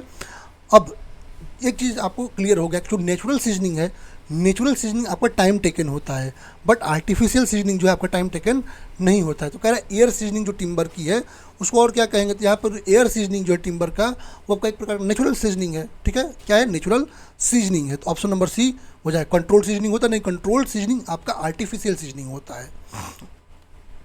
चलते नेक्स्ट क्वेश्चन पे, कह रहे which type of window consist of 2 sages sliding vertically, कह रहा है इनमें से कौन सा विंडो है जहाँ पर 2 सेजेस होती हैं जो कि स्लाइड दिखती हैं वर्टिकली, ठीक है। अब विंडोज़ को देखिए, जैसे ये रहा हमारा डबल हैंग विंडो, ठीक है, ये रहा हमारा double hang window. Double hang window है आपका पेयर ऑफ शटर्स जो होती हैं उनके द्वारा बनता है और एक फ्रेम में, ठीक है, ये पेयर ऑफ शटर्स है और एक फ्रेम में क्या होती हैं, ये अटैच्ड होती हैं, ठीक है। अब शटर्स जो होती हैं एक दूसरे के ऊपर जो है इसमें होती हैं, ठीक है। यहाँ पर 2 शटर्स हैं जो कि स्लाइड वर्टिकली करते हैं, ये आपका क्या है, वर्टिकली स्लाइड करते हैं फ्रेम में, ठीक है। और ये आपका ओपन हो जाता है विंडो का टॉप व्यू जितने रिक्वायर्ड लेवल पे आपको चाहिए। तो ये रहा आपका डबल हंग विंडो, ठीक है। ऐसे ये हमारा स्लाइडिंग विंडो की बात करते हैं तो ये रहा हमारा स्लाइडिंग विंडो, ठीक है। यहाँ पर शटर्स जो होते हैं, विंडो शटर्स होते हैं, मूवेबल होते हैं फ्रेम में, ठीक है। और यहाँ पर मूवमेंट जो है हॉरिजेंटल हो सकता है या वर्टिकल, जैसा आपका रिक्वायरमेंट है उस अकॉर्डिंग हो सकता है, ठीक है। ऐसे ये रहा हमारा फिक्स्ड विंडो, ठीक है, यहाँ पर फिक्स होता है वॉल के साथ, यहाँ पर कोई क्लोजिंग ओपनिंग ऑपरेशन के लिए जो है आपका जो कोई स्लाइडिंग वगैरह नहीं दिया जाता है, ठीक है। यहाँ पर लाइट वगैरह अच्छे से ट्रांसमिट हो सकता है यहाँ पर, इसलिए हम इसको फुल्ली ग्लेज्ड बनाते हैं, इसमें यूज करते हैं, ठीक है। कैसमेंट विंडो की बात करते हैं तो ये आपका वाइडली यूज किया जाता है, कॉमन विंडोज़ है जहाँ पर शटर्स जो है फ्रेम वगैरह के साथ आपका अटैच होते हैं, तो ये आपका कैसमेंट विंडो हो गया, ये आपको हमेशा घर में देखने को मिलता है। तो यदि हम बात कर रहे हैं क्वेश्चन की तो कह रहे हैं आपका कंसिस्ट ऑफ 2 सेजेस और स्लाइड वर्टिकल, 2 सेजेस आपका वर्टिकली स्लाइड करते हुए होता है डबल हंग विंडो, तो ऑप्शन नंबर बी करेक्ट हो जाएगा। चलते नेक्स्ट क्वेश्चन पे, कह रहे which type of flooring is used to support unsafe walls of a building during its repair। अब इसमें कई बच्चों को कन्फ्यूजन थी, ठीक है, कि इसमें जो है आपका गलत है, लेकिन कोई डाउट नहीं। आप जब एक सौरभ कुमार सैनी करके बुक आती है, आप लोग ओपन करेंगे तो उसमें ये आपको क्लियरली मिल भी जाएगा, बीएमसी की बुक है। अच्छा, सोरिंग की यदि हम बात करते हैं, सोरिंग क्या होती है? एक टेम्प्रोरी स्ट्रक्चर होती है जो कि अनसेफ स्ट्रक्चर्स जो होते हैं उनको, ठीक है, सपोर्ट प्रोवाइड करने के लिए यूज में लाया जाता है। अब सोरिंग कई प्रकार से, जैसे पहला रैकिंग सोर की यदि हम बात करते हैं, ठीक है, इसको हम इंक्लाइंड सोरिंग भी कहते हैं। और ये आपका जो सोरिंग होती है, ये आपका इंक्लाइंड मेंबर्स होते हैं जिसको हम यूज करते हैं किसके लिए? हम लिटरल सपोर्ट प्रोवाइड करने के लिए यूज करते हैं आपका अनसेफ स्ट्रक्चर के लिए। ये लाइन सीधी लिखी हुई है बुक में, ये सीधी लाइन लिखी हुई है और यही क्वेश्चन बना है, ठीक है। रैकिंग सोरिंग जो आपका मेनली जो कंपोनेंट्स होते हैं उसमें क्या होता है? रैकर्स या इंक्लाइंड मेंबर्स होते हैं, वॉल प्लेट होता है और नीडल्स होती हैं, ठीक है। डेड सोर की यदि बात करते हैं, इसको हम वर्टिकल सोरिंग भी करते हैं, ठीक है। ये सोरिंग मोस्टली आपको प्रोवाइड किया जाता है आपके वॉल, रूफ, फ्लोर्स वगैरह जो है उनको सपोर्ट प्रोवाइड करने के लिए। जब आपका जो लोअर पार्ट होता है वॉल का, यदि वो रिमूव हो जाए तो हमको आपको एडिशनल ओपनिंग वगैरह जो वॉल में देना है, ठीक है।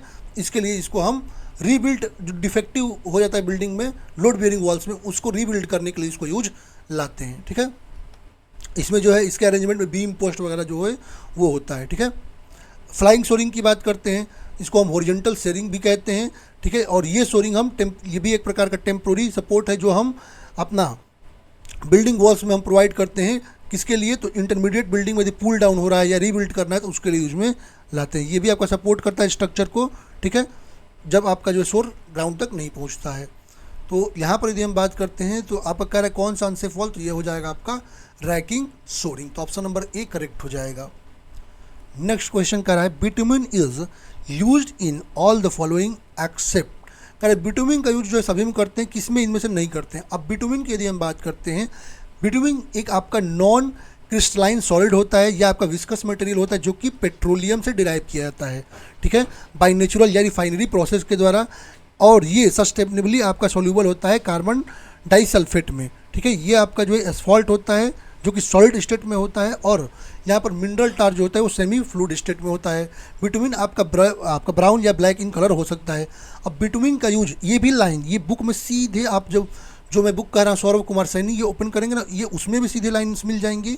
और आपका बीसी वो एसके डगल भी खोलेंगे, ये यूज जो है डायरेक्ट मिलेगा। सारे क्वेश्चन जो है स्टैंडर्ड बुक से बने हुए हैं, ठीक है। तो बिटुमिन जो है इसका यूज हम अपने रूफिंग वगैरह जो है उनके मैन्युफैक्चरिंग में, डैम प्रूफिंग में, ठीक है, प्लास्टिक बिटुमिन के जो है लीक स्टॉपर करने में यूज करते हैं, वाटर प्रूफिंग वगैरह में इसका यूज हम डैम के प्रूफिंग में भी करते हैं, ठीक है। तो ये डायरेक्ट लिखा हुआ है लाइन आपको, ठीक है। इसे प्रूफ भी मैं प्रोवाइड ग्रुप में करा रहा हूँ।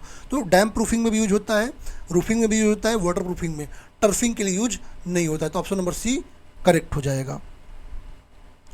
नेक्स्ट क्वेश्चन कह रहा है आपका while painting new woodwork the process of filling up of nail holes, dents and cracks with putty is known as. कह रहा है कि यदि आपको पेंटिंग करना है न्यू वुड वर्क पे, जिसके द्वारा आप क्या कर सकते हैं, आप नेल होल्स, डेंट, क्रैक्स इन सबको फिल कर सकते हैं पुटी के द्वारा, उसको हम क्या कहेंगे, ठीक है, ब्लॉकिंग, कल्किंग, स्टॉपिंग या नॉटिंग।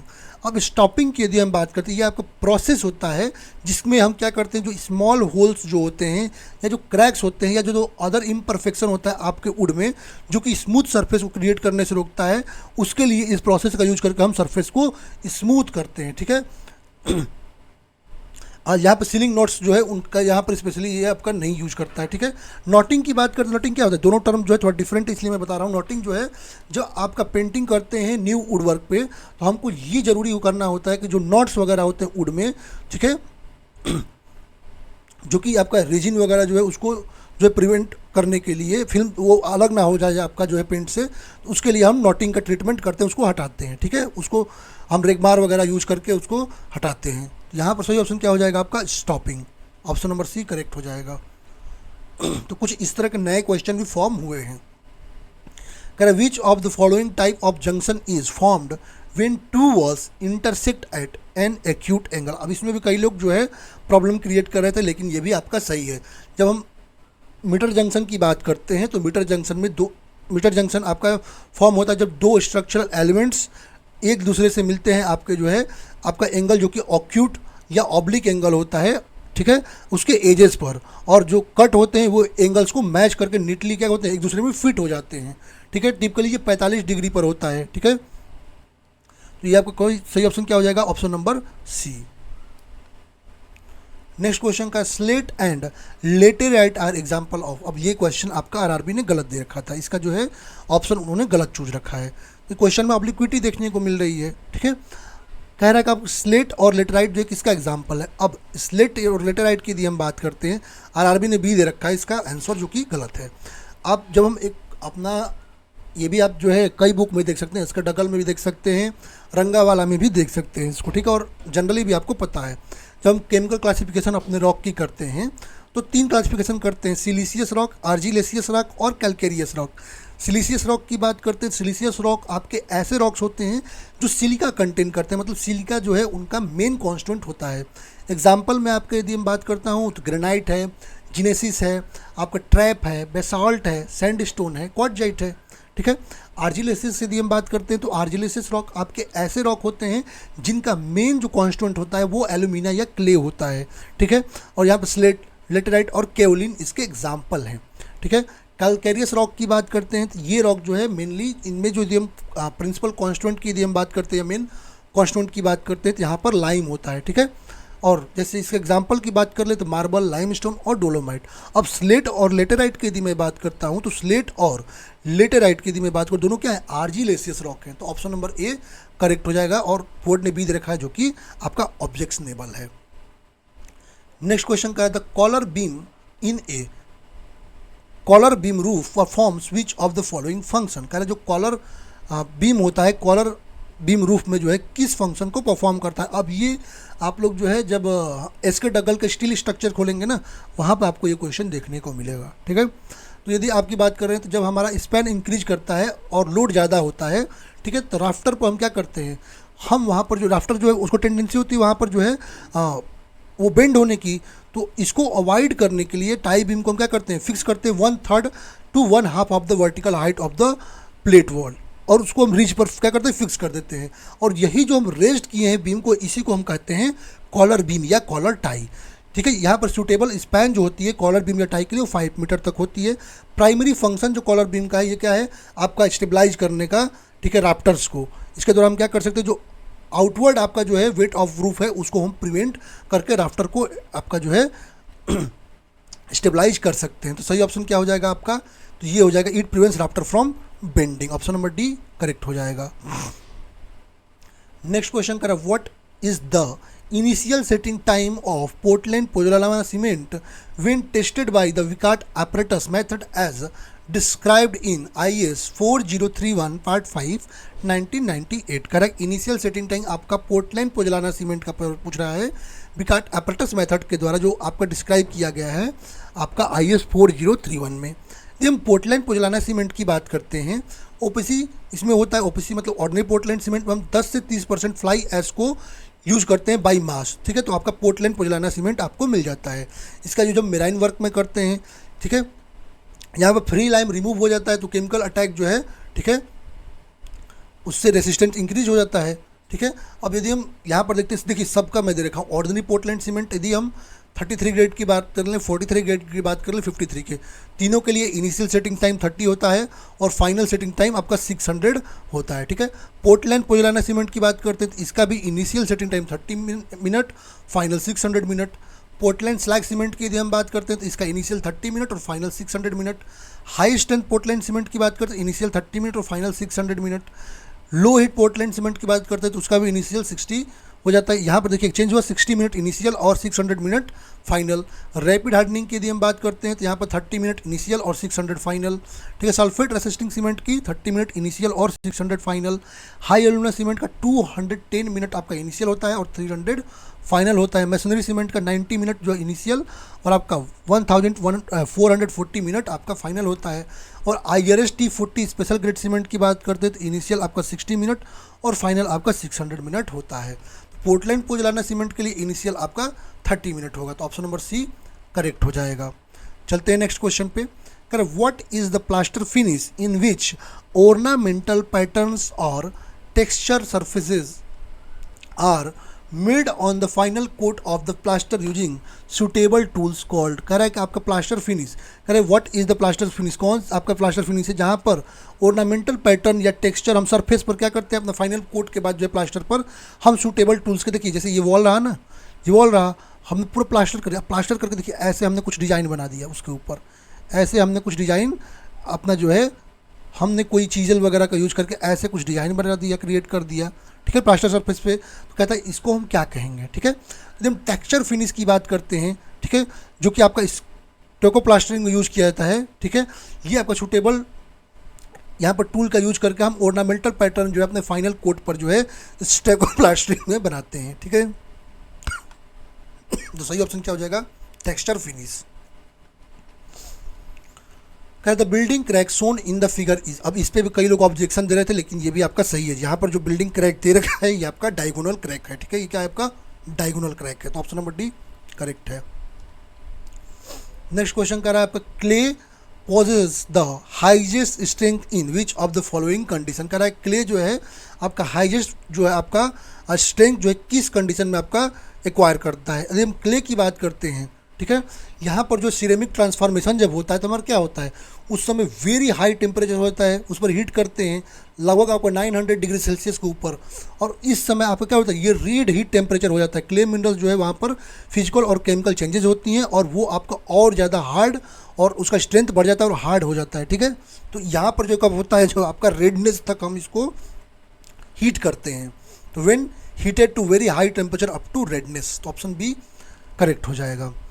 नेक्स्ट क्वेश्चन करें, in the plastering of surfaces with 3 coats the second coat of plaster applied is known as. का जब हम प्लास्टरिंग करते हैं सरफेसेज का 3 कोट में, का जो सेकेंड कोट होता है प्लास्टर का उसको और किस नाम से जाना जाता है, ठीक है। कोटिंग के ऊपर बता चुका हूँ मैं। यदि हम फ्लोटिंग या सेकेंड कोट की बात करते हैं, सेकेंड कोट को हम फ्लोटिंग कोट भी कहते हैं, ठीक है। हम सेकेंड कोट अप्लाई करने से हम सरफेस क्या करते हैं, रेंडरिंग करते हैं कोट का, ठीक है, और डैम्पिंग करके इवेंटली हम क्या करते हैं, उस पर पानी वगैरह छिड़क करके वेट कर लेते हैं और उस पर हम अप्रॉक्सीमेटली जो हमारा सेकेंड कोट होता है 3 to 8 mm थिक होता है, ठीक है। तो यदि हम बात करते हैं तो इसको हम और क्या कहते हैं, और उसको 2 दिन क्यूरिंग भी कहते हैं, तो इसको हम करते हैं फ्लोटिंग कोट, तो ऑप्शन नंबर ए करेक्ट हो जाएगा।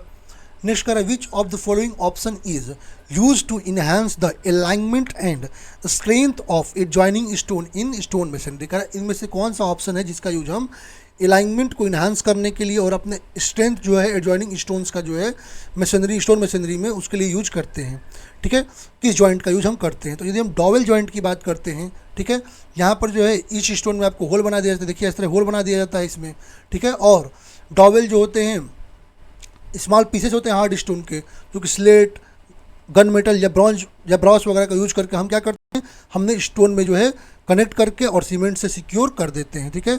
ये आपका जो है यूज हम करते हैं। तो ये हमारा क्या हो गया, हमारा डॉवेल जॉइंट। डॉवेल जॉइंट जो है आपका जो है अलाइनमेंट और स्ट्रेंथ जो है आपका स्टोन्स वगैरह जो है स्टोन मशीन में उनके लिए करते हैं, तो ऑप्शन नंबर डी करेक्ट हो जाएगा।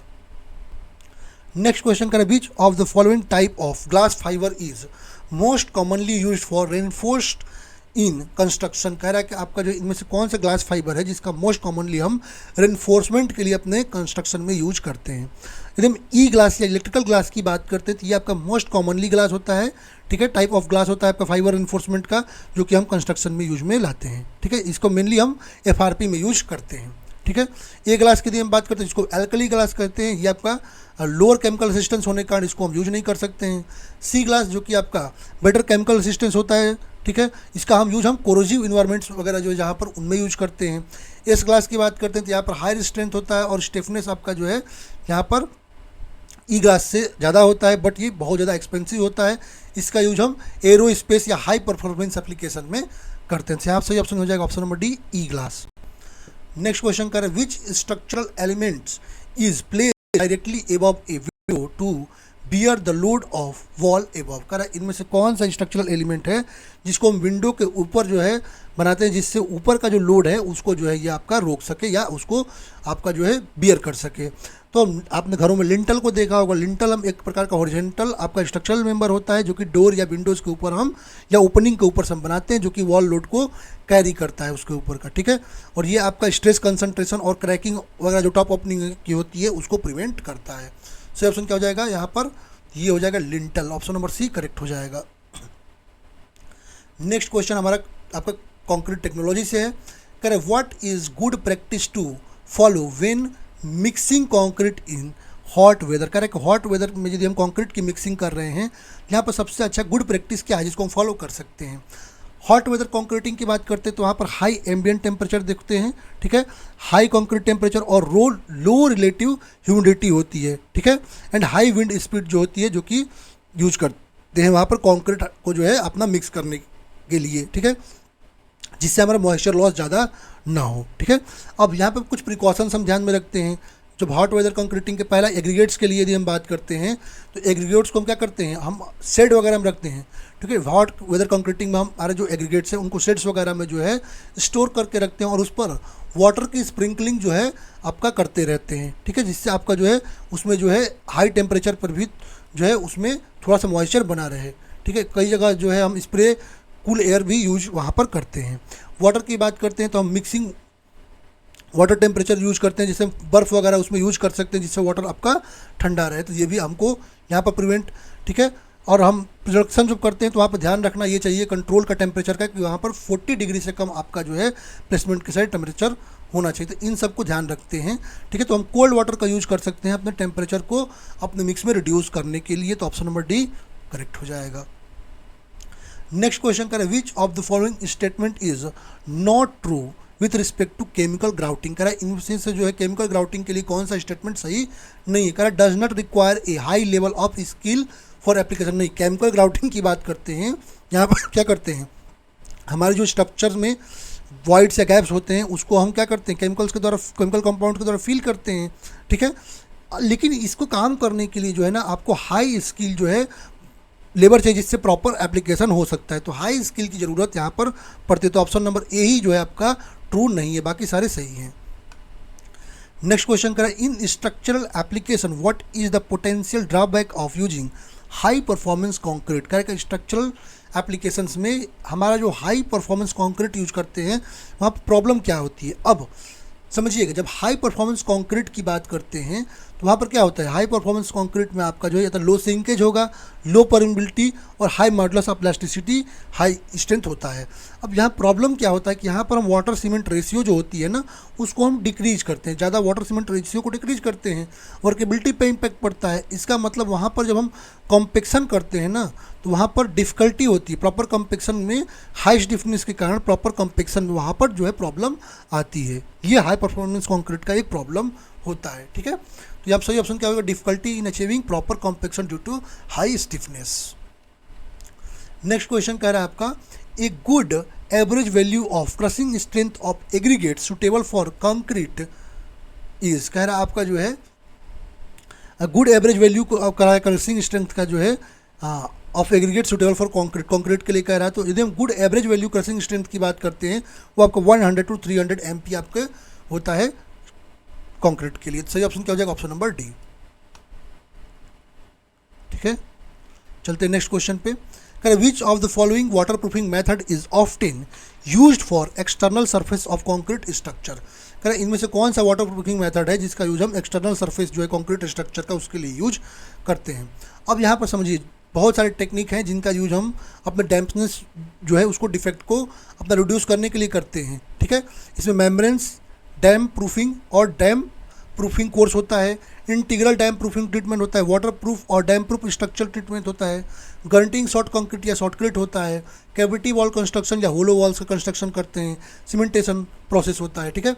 अब यदि मेम्ब्रेन डैम प्रूफिंग की यदि हम बात करते हैं या डैम प्रूफिंग कोर्सेज की बात करते हैं, ये आपके कोर्सेज होते हैं जो कि यहाँ पर हम वाटर रिपेलेंट्स जो मटेरियल्स होते हैं उनका यूज करते हैं, ठीक है। जैसे बिटुमिनस आपका फिल्ड्स हो गए, मैस्टिक एसफॉल्ट हो गया, प्लास्टिक सीट हो गया, आपका सीमेंट कंक्रीट मोटार हो गया, मेटल सीट्स हो गया, इनको यूज करके हम जो वाटर का सीपेज है जहाँ सस्पेक्ट हो रहा है उसको हम लोग आपका सुपर स्ट्रक्चर में आने से रोकते हैं, ठीक है। तो इसका यूज हम डैम प्रूफ कोर्स का यूज हम अपने सुटेबल मेटेरियल यूज करके अपना प्रिवेंट करने के लिए करते हैं, ठीक है। तो आपका external surface of concrete structure पर हम वाटर प्रूफिंग मेथड्स जो है कौन सा यूज करते हैं तो वो होता है हमारा मेम्ब्रेन्स वाटर प्रूफिंग, तो ऑप्शन ए करेक्ट हो जाएगा। नेक्स्ट हमारा जो है एस्टिमेशन कॉस्टिंग के क्वेश्चन है। पहला क्वेश्चन इसमें क्या कह रहा है which of the following document will include name of authorities inviting tender, name of work and its location, time of completion, date, time and place of tender. तो इनमें से कौन सा डॉक्यूमेंट है जिसमें नेम ऑफ अथॉरिटी जो invite कर रही है टेंडर को, नेम ऑफ वर्क और उसका location, time of completion, date, time और आपका टेंडर का प्लेस वगैरह जो है सब कुछ लिखा होता है। ठीक है, यदि हम टेंडर नोटिस की बात करते हैं, ये एक आपका पब्लिक इन्विटेशन होता है कॉन्ट्रैक्टर्स के लिए, ठीक है, जिसमें जो बिड्स को सबमिट करने के लिए होता है। तो हमारा नेक्स्ट क्वेश्चन क्या कह रहा है? नेक्स्ट क्वेश्चन है which of the following document will include name of authorities inviting tender, name of work and its location, time of completion, date, time and place of tender. कह रहा है इनमें से कौन सा डॉक्यूमेंट है जिसमें आपका इंक्लूड होता है नेम ऑफ अथॉरिटी इन्वाइट जो कि टेंडर इन्वाइट कर रही है, नेम ऑफ वर्क और उसका location, time of completion, date, time and place of tender जो है इन सबको मेंशन किया जाता है। ठीक है, अब यदि हम टेंडर नोटिस की बात करते हैं तो टेंडर नोटिस एक प्रकार का आपका पब्लिक इन्वाइटेशन होता है आपके कॉन्ट्रैक्टर्स के लिए, जो कि आपका सबमिट करना है बिड ऑफ कंस्ट्रक्शन के लिए। तो इसमें इंक्लूड क्या क्या होता है आपका name of inviting authority, name of location of the work, estimated cost आपका जो है, time allowed for completion, date, time और प्लेस सबमिशन वगैरह जो है इसमें आपका मेंशन होता है। सही ऑप्शन क्या होगा? Tender notice. नेक्स्ट क्वेश्चन कर आपका as per IS 1200 part 1 the measurement of, कह रहा है कि एज पर IS, अच्छा यहाँ पर जो है 200 यहाँ पर कुछ मेजरमेंट दे रखा है, इसमें से करेक्ट आपको बताना है कौन सा सही होगा। ठीक है, अब यूनिट ऑफ मेजरमेंट रूल को देख लीजिए। तो बुकिंग डायमेंशन जो होती है वहाँ पर जो लेंथ, ब्रीथ और हाइट इस सीक्वेंस में आपको दे रखा होता है। ठीक है, और यहाँ मेजरमेंट के कुछ रूल्स हैं, इनको समझिएगा। डायमेंशंस जो होते हैं वहाँ पर मेजरमेंट हम 0.01 मीटर में करते हैं। एरिया का जो हम नियरेस्ट आपका 0.1 स्क्वायर मीटर में करते हैं। क्यूबिक कंटेंट को हम 0.01 मीटर क्यूब में करते हैं। ठीक है, वेट की यदि हम बात करते हैं तो नियरेस्ट 0.001 टन्स में करते हैं। जो थिकनेस होता है RCC स्लैब का, उसका मेजरमेंट हम नियरेस्ट टू 0.005 मीटर। ठीक है, जो आपका थिकनेस ऑफ वुड वर्क होता है उसका मेजरमेंट हम नियरेस्ट 0.002 मीटर। आपका थिकनेस ऑफ स्टील जो होता है उसका नियरेस्ट 0.001 मीटर करते हैं। ठीक है, जो लेंथ होता है स्टील एनफोर्समेंट का उसका मेजरमेंट हम नियरेस्ट 0.005 मीटर तक करते हैं और डायामीटर का नियरेस्ट 0.0001 मीटर तक करते हैं। जो एरिया होता है उसका मेजरमेंट 0.01 मीटर क्यूब। ठीक है, बट एरिया ऑफ स्टील जो है उसका हम मीटर स्क्वायर तक, लेकिन एरिया ऑफ स्टील जो होते हैं उसको मेजरमेंट हम नियरेस्ट 0.0001 मीटर क्यूब तक करते हैं। ठीक है, ये सब आप देख सकते हैं। क्वेश्चन पे आते हैं अपने, तो यहाँ पर यदि हम बात कर रहे हैं तो लेंथ आपका नियरेस्ट 0.01 मीटर सही है, एरिया 0.01 मीटर स्क्वायर सही है और आपका वॉल्यूम 0.01 मीटर क्यूब, तो ये भी आपका सही है। तो ऑप्शन नंबर ए यहाँ पर करेक्ट हो जाएगा। चलते हैं नेक्स्ट क्वेश्चन पे। कहते the contract in which the contractor needs to complete the work within a fixed sum and fixed time irrespective of qualities of different item is. कह रहा है आपका कॉन्ट्रैक्ट जिसमें जो कॉन्ट्रैक्टर होता है उसको अपने वर्क को कंप्लीट करना होता है एक फिक्स सम और फिक्स टाइम में। ठीक है, आप सम जो है आपका जो है फिक्स है और आपका टाइमिंग भी फिक्स कर रहे हैं। वहाँ पर क्वालिटीज़ को उतना मैटर नहीं किया जाता है। ठीक है, डिफरेंट आइटम्स के, इसको हम क्या कहते हैं? जब लमसम कॉन्ट्रैक्ट की बात करते हैं तो लमसम कॉन्ट्रैक्ट आपका जो है एक फिक्स प्राइस जो है आपका कॉन्ट्रैक्ट होता है, जिसमें कॉन्ट्रैक्टर जो है एग्री होता है आपके इंटायर को आपका जो वर्क होता है उसको जो एक डिफाइंड टाइम में कंप्लीट करने के लिए और एक फिक्स सम में कंप्लीट करने के लिए। ठीक है, जो लमसम होता है इसमें इंक्लूड होता है सभी कॉस्ट। ठीक है, जो प्रोजेक्ट से आपके लेबर के, मटेरियल के, ओवरहेड, प्रॉफिट, सारी कॉस्ट जो है यहाँ पर इंक्लूड होते हैं। ये आपका कॉन्ट्रैक्ट तब सूटेबल है जब आपका प्रोजेक्ट का स्कोप जो है वेल डिफाइंड है। ठीक है, और क्लाइंट जो है वो आपका जो है क्लियर अपफ्रंट जो है कॉस्ट बिना किसी ब्रेक अपने आइटम वर्क्स के ब्रेकडाउन के जानना चाहता है, तो वहाँ पर ये आपका सूटेबल होता है।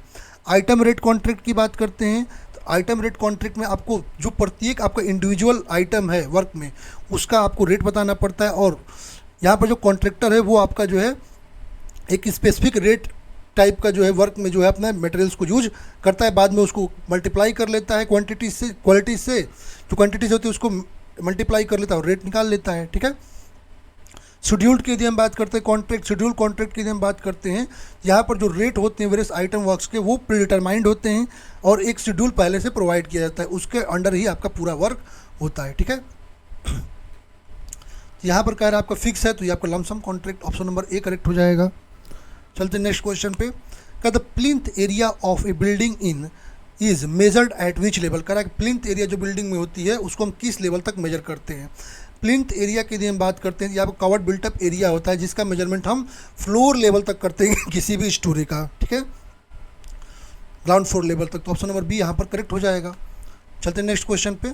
कह रहा contractor's profit added in analysis of rate is, कह रहा है कि रेट एनालिसिस में जो कॉन्ट्रैक्टर प्रॉफिट होता है, ठीक है, वो कितना होता है।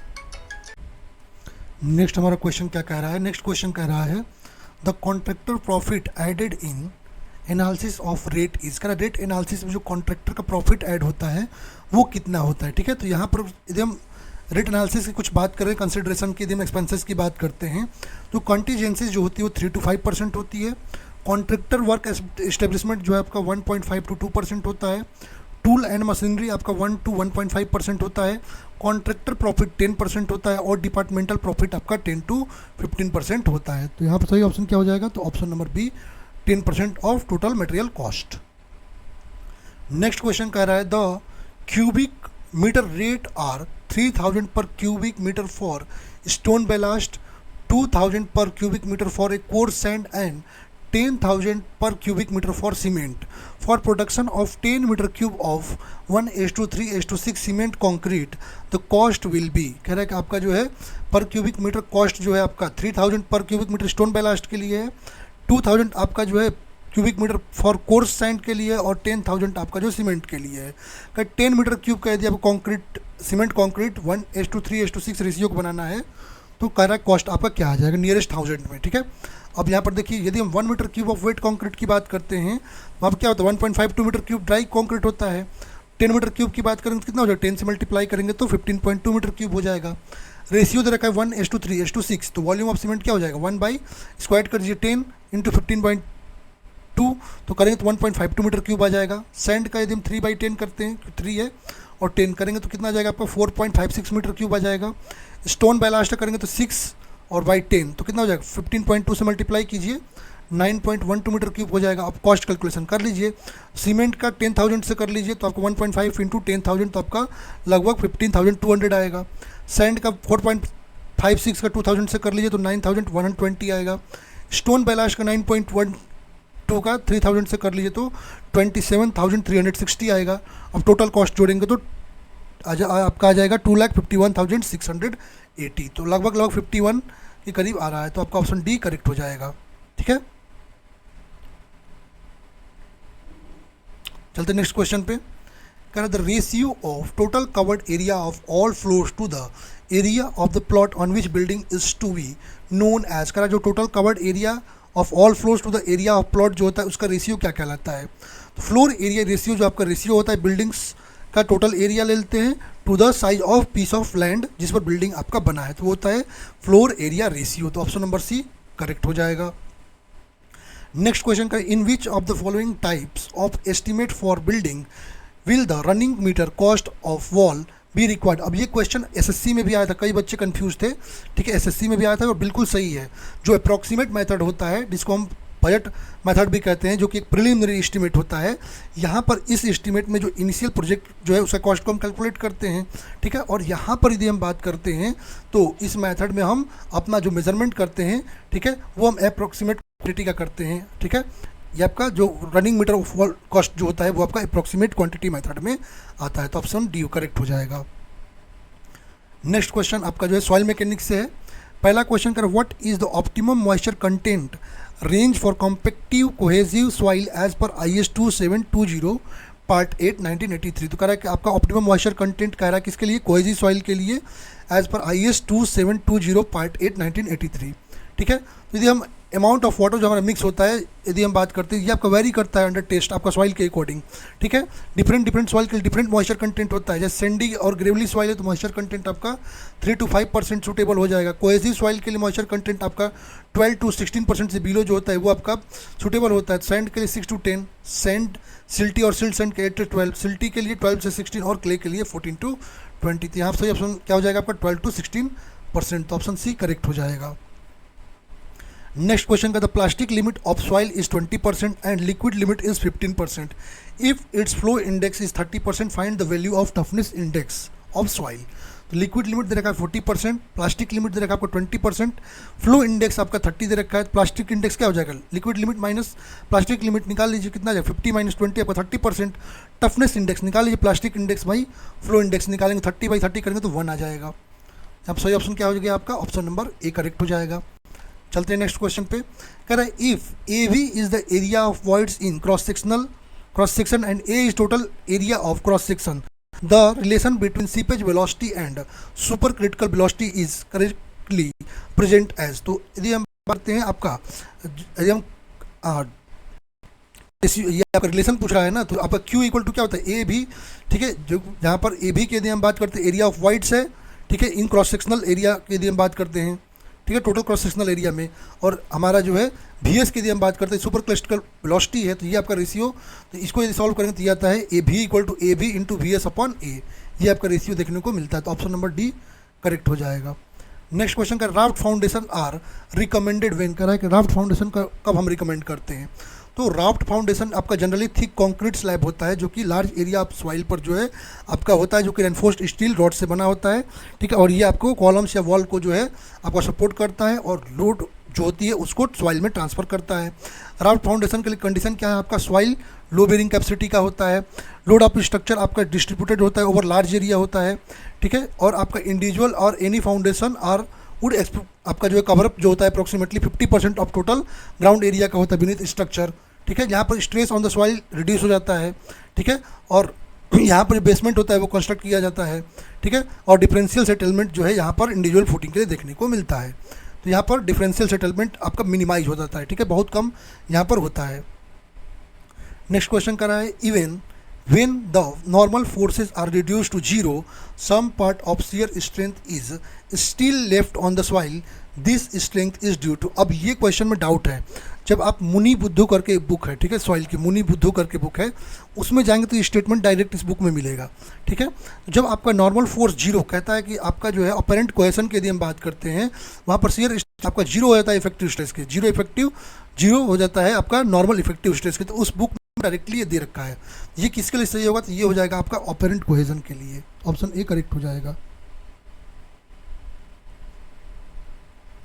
तो एज पर आपका आरआरबी जो है सही ऑप्शन डी दे रखा है, बट करेक्ट ऑप्शन ए है यहाँ पर, तो सही ऑप्शन ए हो जाएगा। चलते हैं नेक्स्ट क्वेश्चन पे। कर which of the following is the primary reason for adopting deep foundation over shallow foundation. Correct, deep foundation हम सेलो फाउंडेशन को ओवर डिज़ाइन कर रहे हैं, इसका मेन आपका प्राइमरी रीजन क्या है, ठीक है। डीप फाउंडेशन की यदि हम बात करते हैं तो प्राइमरली हम जो है क्यों यूज़ कर रहे हैं कि जब आपका पुअर सॉइल बेरिंग कैपेसिटी होती है और सेलो डेप्थ होता है, ठीक है, सेलो डेप्थ पे आपको पुअर यदि सॉइल बेरिंग कैपेसिटी मिल जाती है, इसलिए वहाँ पर हम क्या करते हैं, हम आपका डीप फाउंडेशन का जो है अपना यहाँ पर कंस्ट्रक्शन करते हैं as in comparison of shallow foundation. सही ऑप्शन सी हो जाएगा। चलते हैं नेक्स्ट क्वेश्चन पे। कह रहा है which type of soil is commonly used for core of an embankment to minimise seepage. कह रहा है कि आपका सीपेज को मिनिमाइज करने के लिए कोर ऑफ एम्बैंकमेंट में कौन सा सॉइल यूज करते हैं। जब हम जोन एम्बैंकमेंट टाइप में सेंट्रल इम्परवियस कोर की बात करते हैं, जहाँ पर सीपेज होता है, तो वहाँ पर हमारा जो सॉइल प्रोवाइड किया जाता है वो होता है हमारा क्ले। जनरली क्ले प्रोवाइड करते हैं, ठीक है, क्योंकि वहाँ पर लो परमिबिलिटी देखने को मिलता है। तो ऑप्शन नंबर डी करेक्ट हो जाएगा। नेक्स्ट क्वेश्चन कर रहा है, अच्छा नेक्स्ट आपका जो है हाईवे क्वेश्चन है। पहला क्वेश्चन हाईवे में जो है हमारा कह रहा है the figure given figure shows which type of interchanges under grade separated intersection. अब ग्रेड सेपरेटेड इंटरसेक्शन की बात करते हैं, ठीक है, तो उसमें आपका जो है कौन कौन सा आता है, देखिए यहाँ पर रोटरी सेक्शन है, ये हमारा रोटरी सेक्शन है, ठीक है। अब रोटरी सेक्शन की यदि हम बात करते हैं तो ये उसका डायग्राम, देखिए डायग्राम से बता दे रहा हूँ। रोटरी सेक्शन यदि हम बात करते हैं, ये आपका इनलार्ज रोड इंटरसेक्शन होता है, ठीक है, जहाँ पर ऑल जो कन्वर्जिंग व्हीकल्स हैं वो फोर्स करके सेंट्रल आइसलैंड्स की ओर मूव करती है क्लॉकवाइज डायरेक्शन में, ठीक है। तो वहाँ पर जो है जब आपका ट्रैफिक फ्लो होता है उसके वेव से उसके रिस्पेक्टिव डायरेक्शन से जो है यदि ऐसा होता है तो हम इसको प्रोवाइड करते हैं, ठीक है। और यहाँ पर जो इंटरसेक्शन ग्रेड होता है, ये प्रकार का इंटरसेक्शन ग्रेड होता है, ठीक है। ये यहाँ पर क्लोवर लीफ होता है। अब क्लोवर लीफ भी दो प्रकार का, ये फुल क्लोवर लीफ है, ये हाफ क्लोवर लीफ है, ठीक है। ये आपका जो है 2 लेवल इंटरचेंज होता है, जो कि लेफ्ट टर्न होता है और आपका हैंडल रैंप रोड की ओर होता है और आपका 270 डिग्री पर वहाँ पर मर्ज कर जाता है, ठीक है। तो ये फुल कवरेज हो गया, आपका क्लोवर लीफ हो गया, और ये हाफ क्लोवर लीफ, और ये हमारा स्टैगर्ड है, ठीक है, मैं डायग्राम बताते जा रहा हूँ, आप लोग पढ़ सकते हैं। ये हमारा स्क्यूड इंटरसेक्शन है, बहुत ज़्यादा इनके बारे में नहीं आता है, डायग्राम पूछ रखा है तो याद रखिएगा इसको। सही ऑप्शन क्या हो जाएगा यहाँ पर, तो ये आपका फुल क्लोवर्ड लीफ है, तो ऑप्शन नंबर सी सही हो जाएगा। नेक्स्ट हमारा क्वेश्चन कह रहा है what is the fire point test conducted on bitumen is also known as. जब फायर पॉइंट टेस्ट की बात करते हैं बिटुमिन के लिए तो उसको हम पेंस्की मार्टिन टेस्ट भी कहते हैं, तो ऑप्शन नंबर ए यहाँ पर करेक्ट हो जाएगा। इजी क्वेश्चन था आपका। नेक्स्ट क्वेश्चन कह रहा है according to the Indian Road Congress IRC 73 1980 in the calculation of overtaking sight distance the reaction time T of the driver is assume to be. कह रहा है according to Indian Road Congress IRC 73 1980 कह रहा है जो calculation होता है over side distance का, आपका उसमें रिएक्शन टाइम जो होती है ड्राइवर के लिए कितना देता है। अब रिएक्शन टाइम, अच्छा रिएक्शन टाइम क्या होता है, तो जब आपका ड्राइवर किसी ऑब्जेक्ट को देखता है तो उस इंस्टेंट से जब विजुअल हुआ और ब्रेक लगाने तक का जो समय होता है उसको हम रिएक्शन टाइम कहते हैं। अब ड्राइवर का रिएक्शन टाइम जो होता है 2.5 सेकेंड होता है आपका स्टॉपिंग साइड डिस्टेंस के लिए और 2 सेकेंड होता है ओवर साइड डिस्टेंस के लिए। तो यहाँ सही ऑप्शन क्या हो जाएगा, ऑप्शन नंबर बी। अब नेक्स्ट हमारा रेलवे क्वेश्चन है। पहला इसमें एक क्वेश्चन रेलवे का आ रखा है, दो क्वेश्चन शायद रेलवे के हैं।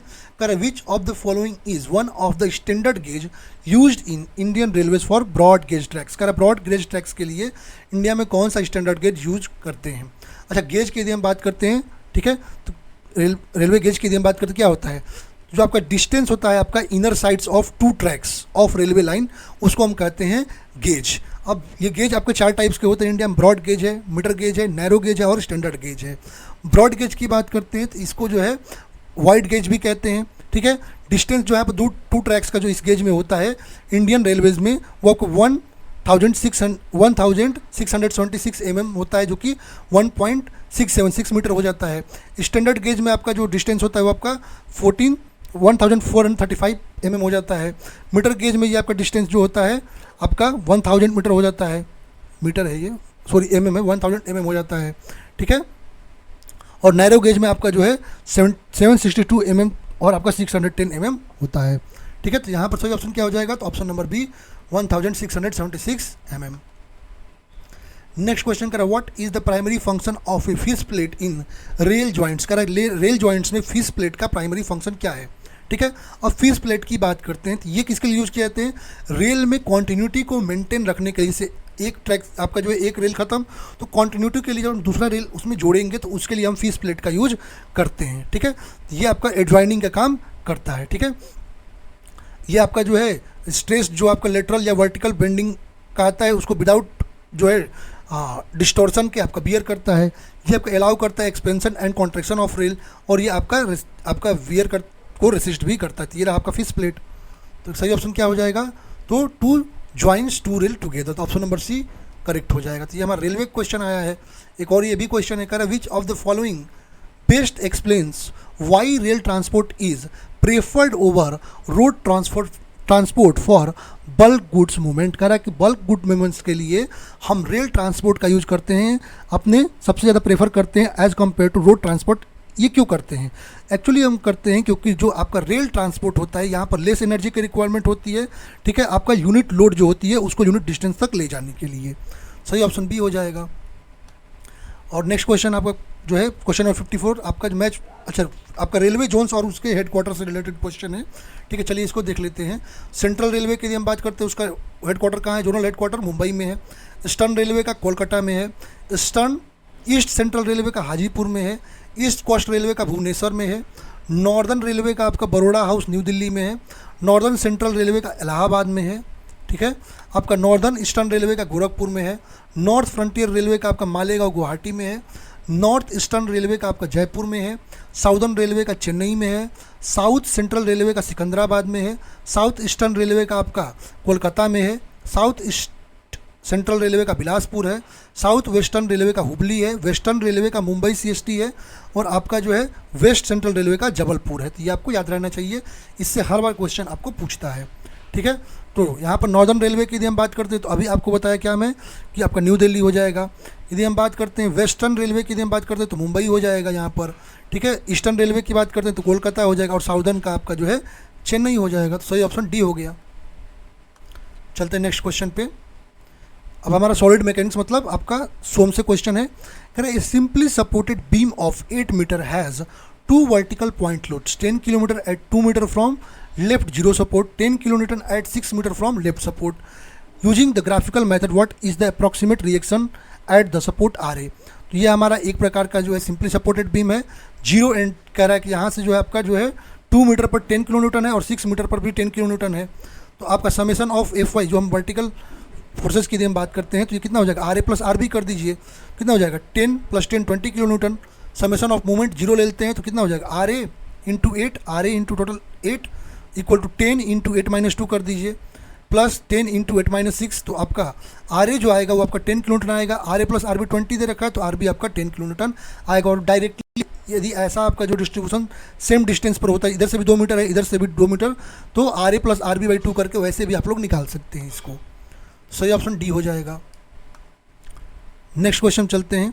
नेक्स्ट क्वेश्चन कह रहा है a simply supported beam of 10 metre carries uniformly distributed load 5 kilo newton over its entire span, what is the reaction. ये भी डायरेक्टली भी आप लोग कर सकते हैं इसको, ठीक है, WL²/2 पे करके आप लोग डायरेक्टली भी इसको कर सकते हैं, ठीक है। यहाँ पर कितना हो जाएगा आपका 5 दे रखा है, 5 का यूडीएल दे रखा है, ठीक है, और 10 मीटर डिस्टेंस दे रखा है तो एफ एक्स = 0 कर लेंगे, R A plus R B करेंगे तो क्या हो जाएगा 10 × 5 तो आपका 50 किलो न्यूटन हो जाएगा।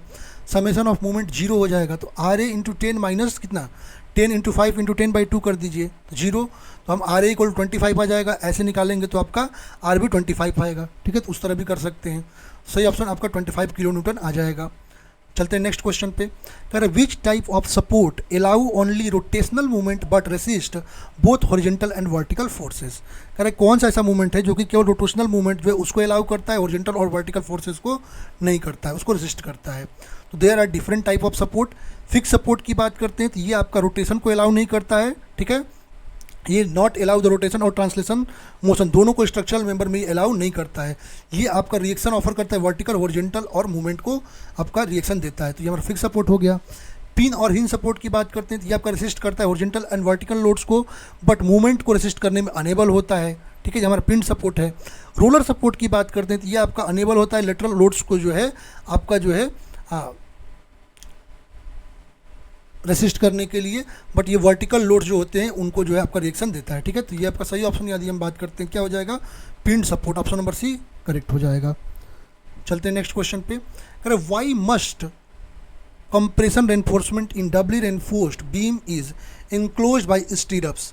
अब ये भी आपका जो है जब हम पिलाई एंड मेनन बुक की बात करते हैं उसमें डायरेक्ट दे रखा है। कह रहा है कि आपका जो है मस्ट कंप्रेशन रेनफोर्समेंट कर रहा है हम डबली रेनफोर्स्ड में, उसको हम इनक्लोज करते हैं स्टीरअप्स के द्वारा, क्यों करते हैं, ठीक है। अच्छा, डबली रेनफोर्स्ड बीम की यदि हम बात करते हैं तो यहाँ पर कंप्रेशन रेनफोर्समेंट जो है वो टेंशन जोन में प्रोवाइड करते हैं, तो ये आपका डबली रेनफोर्स्ड बीम होता है, ठीक है। अब डबली रेनफोर्स्ड बीम की बात करते हैं तो डबली रेनफोर्स्ड बीम में जो कंप्रेशन रेनफोर्समेंट होता है उसको क्लोज्ड स्टीरअप के द्वारा हम अपना इंक्लोज करते हैं ताकि वो आपका पॉसिबल बकलिंग जो होती है उसको प्रिवेंट कर सके। तो किसके लिए करते हैं, पॉसिबल बकलिंग को प्रिवेंट करने के लिए, ठीक है। सही ऑप्शन क्या हो जाएगा, prevent possible buckling and improve ductility of confining concrete. तो ऑप्शन नंबर डी करेक्ट हो जाएगा। चलते हैं नेक्स्ट क्वेश्चन पे। कह रहे which of the following correctly represent the ultimate tensile strength TU in the tensile reinforcement AS of a singly reinforced beam at the ultimate limit state of flexure considering the characteristic yield strength of steel। तो steel के characteristic strength के लिए आपको यहाँ formula TU पूछ रखा है आपका डायरेक्टली। तो TU की यदि हम बात करते हैं तो डायरेक्टली यदि हम फॉर्मूले की बात करते हैं क्या आता है आपका TU = FST OST करते हैं, जहाँ पर AST क्या होता है FST 0.87 FY हो जाता है, तो TU = क्या आ जाएगा 0.87 FY × AST। तो सही ऑप्शन क्या हो जाएगा, ऑप्शन नंबर डी यहाँ पर करेक्ट हो जाएगा। चलते हैं नेक्स्ट क्वेश्चन पे। करें according to IS 456-2000 the maximum compressive strain in concrete under axial loading at the limit state of collapse is specified as. करें अकॉर्डिंग टू IS 456-2000 जो मैक्सिमम कंप्रेसिव स्ट्रेन कंक्रीट में आता है, ठीक है, under axial loading limit state of collapse में क्या आता है, तो लिमिट स्टेट ऑफ कोलैप्स में डायरेक्ट क्वेश्चन है जो आपका मैक्सिमम कंप्रेसिव स्ट्रेन जो आता है कंक्रीट का वो आपका 0.002 आता है, ठीक है, 0.002 आता है। और आपका मैक्सिमम कंप्रेशन स्ट्रेन आपका बेंडिंग कंप्रेशन में 0.0035 आता है। यहाँ पर सही ऑप्शन ऑप्शन नंबर सी हो जाएगा। चलते हैं नेक्स्ट क्वेश्चन पे। नेक्स्ट क्वेश्चन कह रहा है आपका the movement of resistance M R in beam is defined as, कह रहा है कि बीम में जो मूवमेंट ऑफ रेसिस्टेंस है उसको कैसे डिफाइन करते हैं। ठीक है, तो जो मूवमेंट ऑफ रेसिस्टेंस होता है सेक्शन का, ठीक है, वो आपका मैक्सिमम मूवमेंट होता है जो कि आपका सेक्शन जो है विदाउट आपका जो है एनी जो क्रॉस सेक्शन पे है आपका स्ट्रेस को परमिसिबल स्ट्रेस को एक्सीड किए बियर करता है। ठीक है, और ये आपका इंटरनल आपका स्ट्रेस वगैरह को रेसिस्ट करता है। सही ऑप्शन क्या हो जाएगा, the internal movement develop due to bending stresses, तो ऑप्शन नंबर बी करेक्ट हो जाएगा। नेक्स्ट क्वेश्चन करें, in RCC beams which type of reinforcement is provided to resist shear, कह रहा है आरसीसी बीम में सीयर को रेसिस्ट करने के लिए हम कौन से रेनफोर्समेंट प्रोवाइड करते हैं। तो हम सीयर रेनफोर्समेंट जो होती है वो हम प्रोवाइड करते हैं सीयर फोर्सेस को रेसिस्ट करने के लिए अपने बीम में। ठीक है, तो और उसके लिए हम मेनली क्या प्रोवाइड करते हैं, ये हम स्टीरअप्स को प्रोवाइड करते हैं। ये आपका होल्ड करके रखता है टेंसाइल और कंप्रेशन रेनफोर्समेंट को एक प्लेस पे। सही ऑप्शन सी हो जाएगा। नेक्स्ट हमारा स्टील है। क्वेश्चन क्या कर रहा है, which of the following phenomena occurs due to shear strain modifying bending stress in flange and causes the section to warp. ये भी आपका जो एसके डगल में डायरेक्ट देखने को मिलेगा। ठीक है, कह रहा है इनमें से कौन सा फिनोमिना है जो कि आपका शियर स्ट्रेन के कारण जो अकर करता है और मॉडिफाइंग बेंडिंग स्ट्रेस हो जाता है फ्लेंज और कॉज करता है आपका वार्प का। तो शियर लैग इफेक्ट की यदि हम बात करते हैं तो शियर लैग इफेक्ट जो होता है आपका वार्पिंग को आपको कॉज करता है और ये आपका होता है किसके कारण, due to modifying bending stress in shear. यहाँ सही ऑप्शन क्या हो जाएगा यहाँ पर, शियर लैग इफेक्ट। तो आपका ऑप्शन नंबर सी करेक्ट हो जाएगा यहाँ पर। बाकी इसके बारे में डिटेल मैंने यहाँ पर दे रखा है। For a column subjected to bending and compression the maximum slenderness ratio as per IS 800-2000, तो एज पर IS 800-2000 का रहा है आपका जो बेंडिंग एंड कंप्रेशन, तो आपका कितना आ जाएगा एज पर 800-2000 180 हो जाएगा। ठीक है, टेंशन मेंबर के लिए विदाउट रिवर्सल यदि डायरेक्ट स्ट्रेस होता है due to load other than wind तो आपका 180 आ जाता है। ठीक है, सब्जेक्ट यदि आपका मेंबर पर कंप्रेशन मेंबर है जो combination of wind earthquake action है उसके कारण तो 250 हो जाएगा। कंप्रेशन फ्लेंज की यदि हम बात करते हैं लिटरल टॉर्जन के लिए 300 आ जाता है। ठीक है, और मेंबर जहाँ पर नॉर्मल एक्टिंग टाई है रूफ ट्रस वगैरह है तो उसके लिए आपका 350 आता है कंप्रेशन रिजल्ट के लिए। और जो अंडर टेंशन होता है जहाँ पर प्री टेंशनिंग नहीं हो तो आपको 400 होता है। यहाँ पर हमारा सही ऑप्शन ए हो जाएगा, इसमें भी कंफ्यूज नहीं होना है। ठीक है, चलते हैं नेक्स्ट क्वेश्चन पे। कह रहे हैं as per IS 800-2007 which type of beam does not need a lateral torsional buckling check. कह रहा है कि यहाँ पर जो है एज पर IS 800-2007 कह रहा है कौन सा बीम है जिसमें लिटरल टॉर्जनल बकलिंग को चेक करने की जरूरत नहीं है। ठीक है, तो यदि बात करते हैं एज पर IS 800-2007 क्लॉज 8.2 वहाँ पर दे रखा है क्या आपका, वहाँ पर दे रखा है जो हमारा होलो रेक्टेंगुलर सेक्शन होता है। ठीक है, या ट्यूबुलर सेक्शन होता है वहाँ पर आपको जो है क्या क्या चेक करना होता है। वहाँ पर देखिए क्या क्या नहीं होता है, bending is about minor axis of the section, इसको नहीं करना होता है। यदि सेक्शन होलो है सॉलिड बॉर्स है वहाँ पर in case of major axis bending in सब केसेस में आपको जो है लिटरल टॉर्जनल बकलिंग चेक नहीं करना पड़ता है, but hollow rectangular tubular section के लिए आपको चेक करना पड़ेगा। ठीक है, ऑप्शन नंबर ए करेक्ट हो जाएगा। चलते नेक्स्ट क्वेश्चन पे। कह रहा है for built up column with lacing what percentage of axial load is considered as the transverse shear force the lacing system must be resist.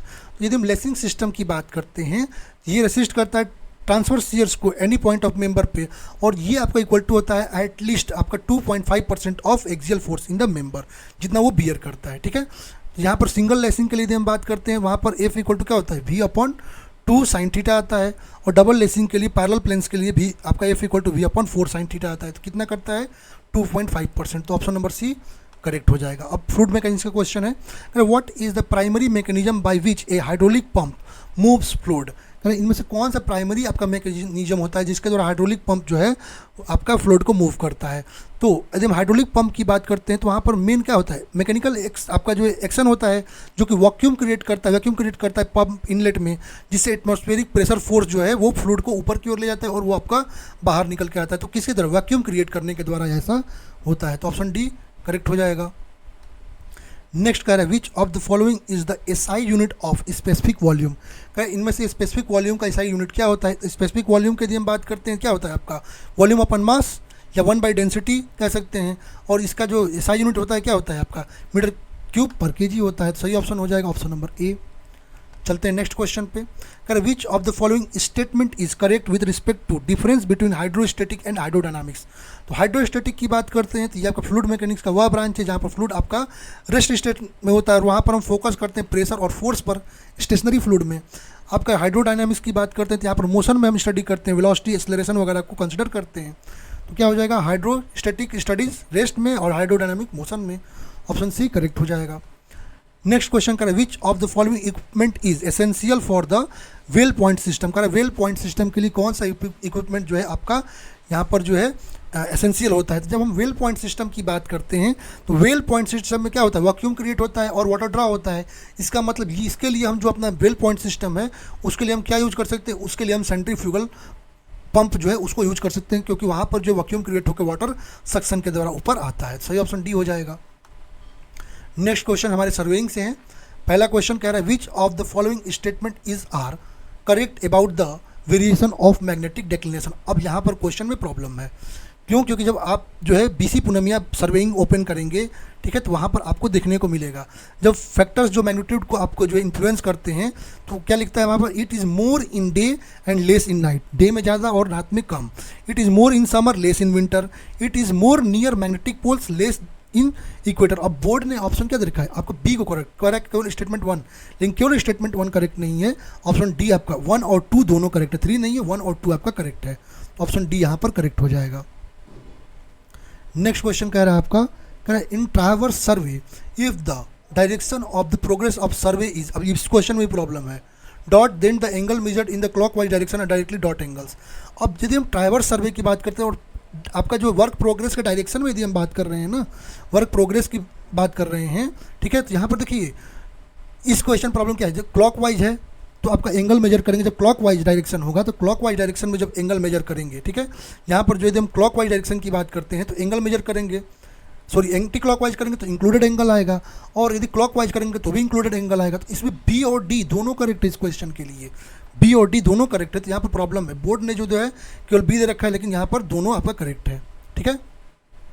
चलते हैं नेक्स्ट क्वेश्चन पे। कहता है combined effect of earth's curvature and reflection is eliminated in. Correct, जो combined effect होता है अर्थ curvature और reflection का, उसको किससे एलिमिनेट करते हैं।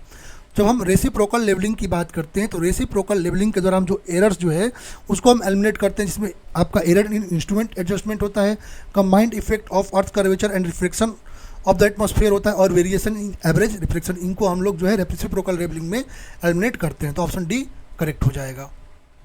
अब हमारा मैकेनिक्स से क्वेश्चन है, कह रहा है for an unsymmetrical angle section the principal axes of inertia pass through which point. कह रहा है अनसिमेट्रिकल एंगल सेक्शन में जो आपका जो है प्रिंसिपल एक्सेस होता है इनर्शिया का जो होता है वो किससे पास करता है।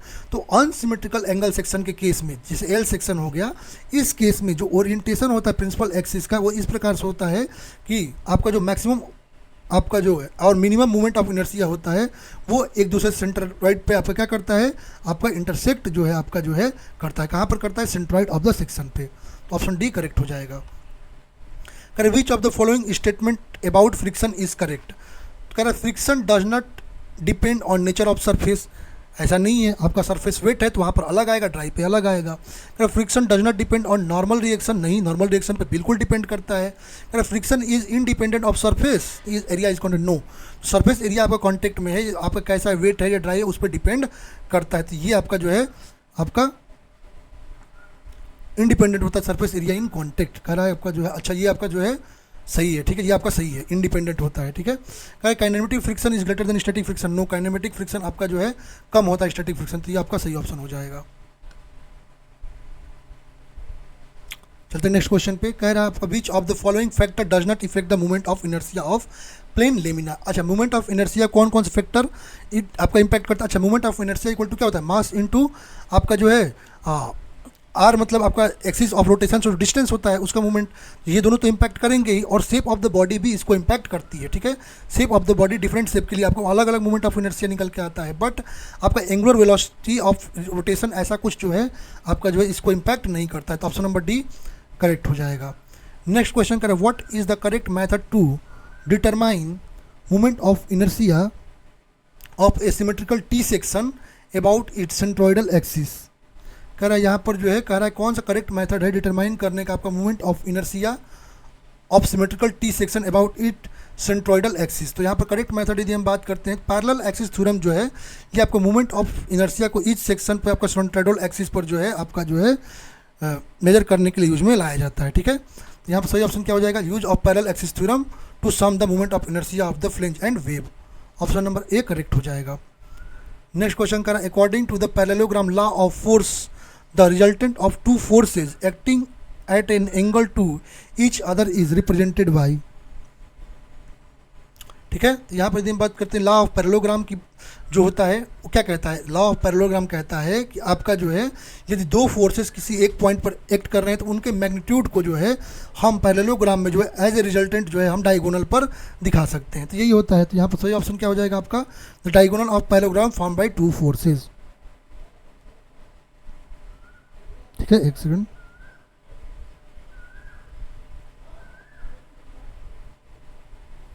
तो यहाँ पर सही ऑप्शन ए हो जाएगा। नेक्स्ट हमारा क्वेश्चन सीपीएम पार्ट से है, कर विच type of excavation is used for laying large pipelines. Correct, large pipelines के ले डाउन करने के लिए यहाँ पर जो हम कौन सा एक्सकेवेशन करते हैं, तो यदि हम लार्ज पाइप्स जो है उनको ले डाउन करना है तो हम ट्रेंचर्स का यूज करते हैं। ठीक है, किसका यूज करते हैं, ट्रेंचर्स का यूज करते हैं। ठीक है, ठीक है, चैन ट्रेंचर और व्हील ट्रेंचर दो प्रकार के ट्रेंचर्स होते हैं। जहाँ सही ऑप्शन सी हो जाएगा। चलते हैं नेक्स्ट क्वेश्चन पे। ऑटोकैड का क्वेश्चन है, द वर्किंग और drawing area in the AutoCAD software is term as.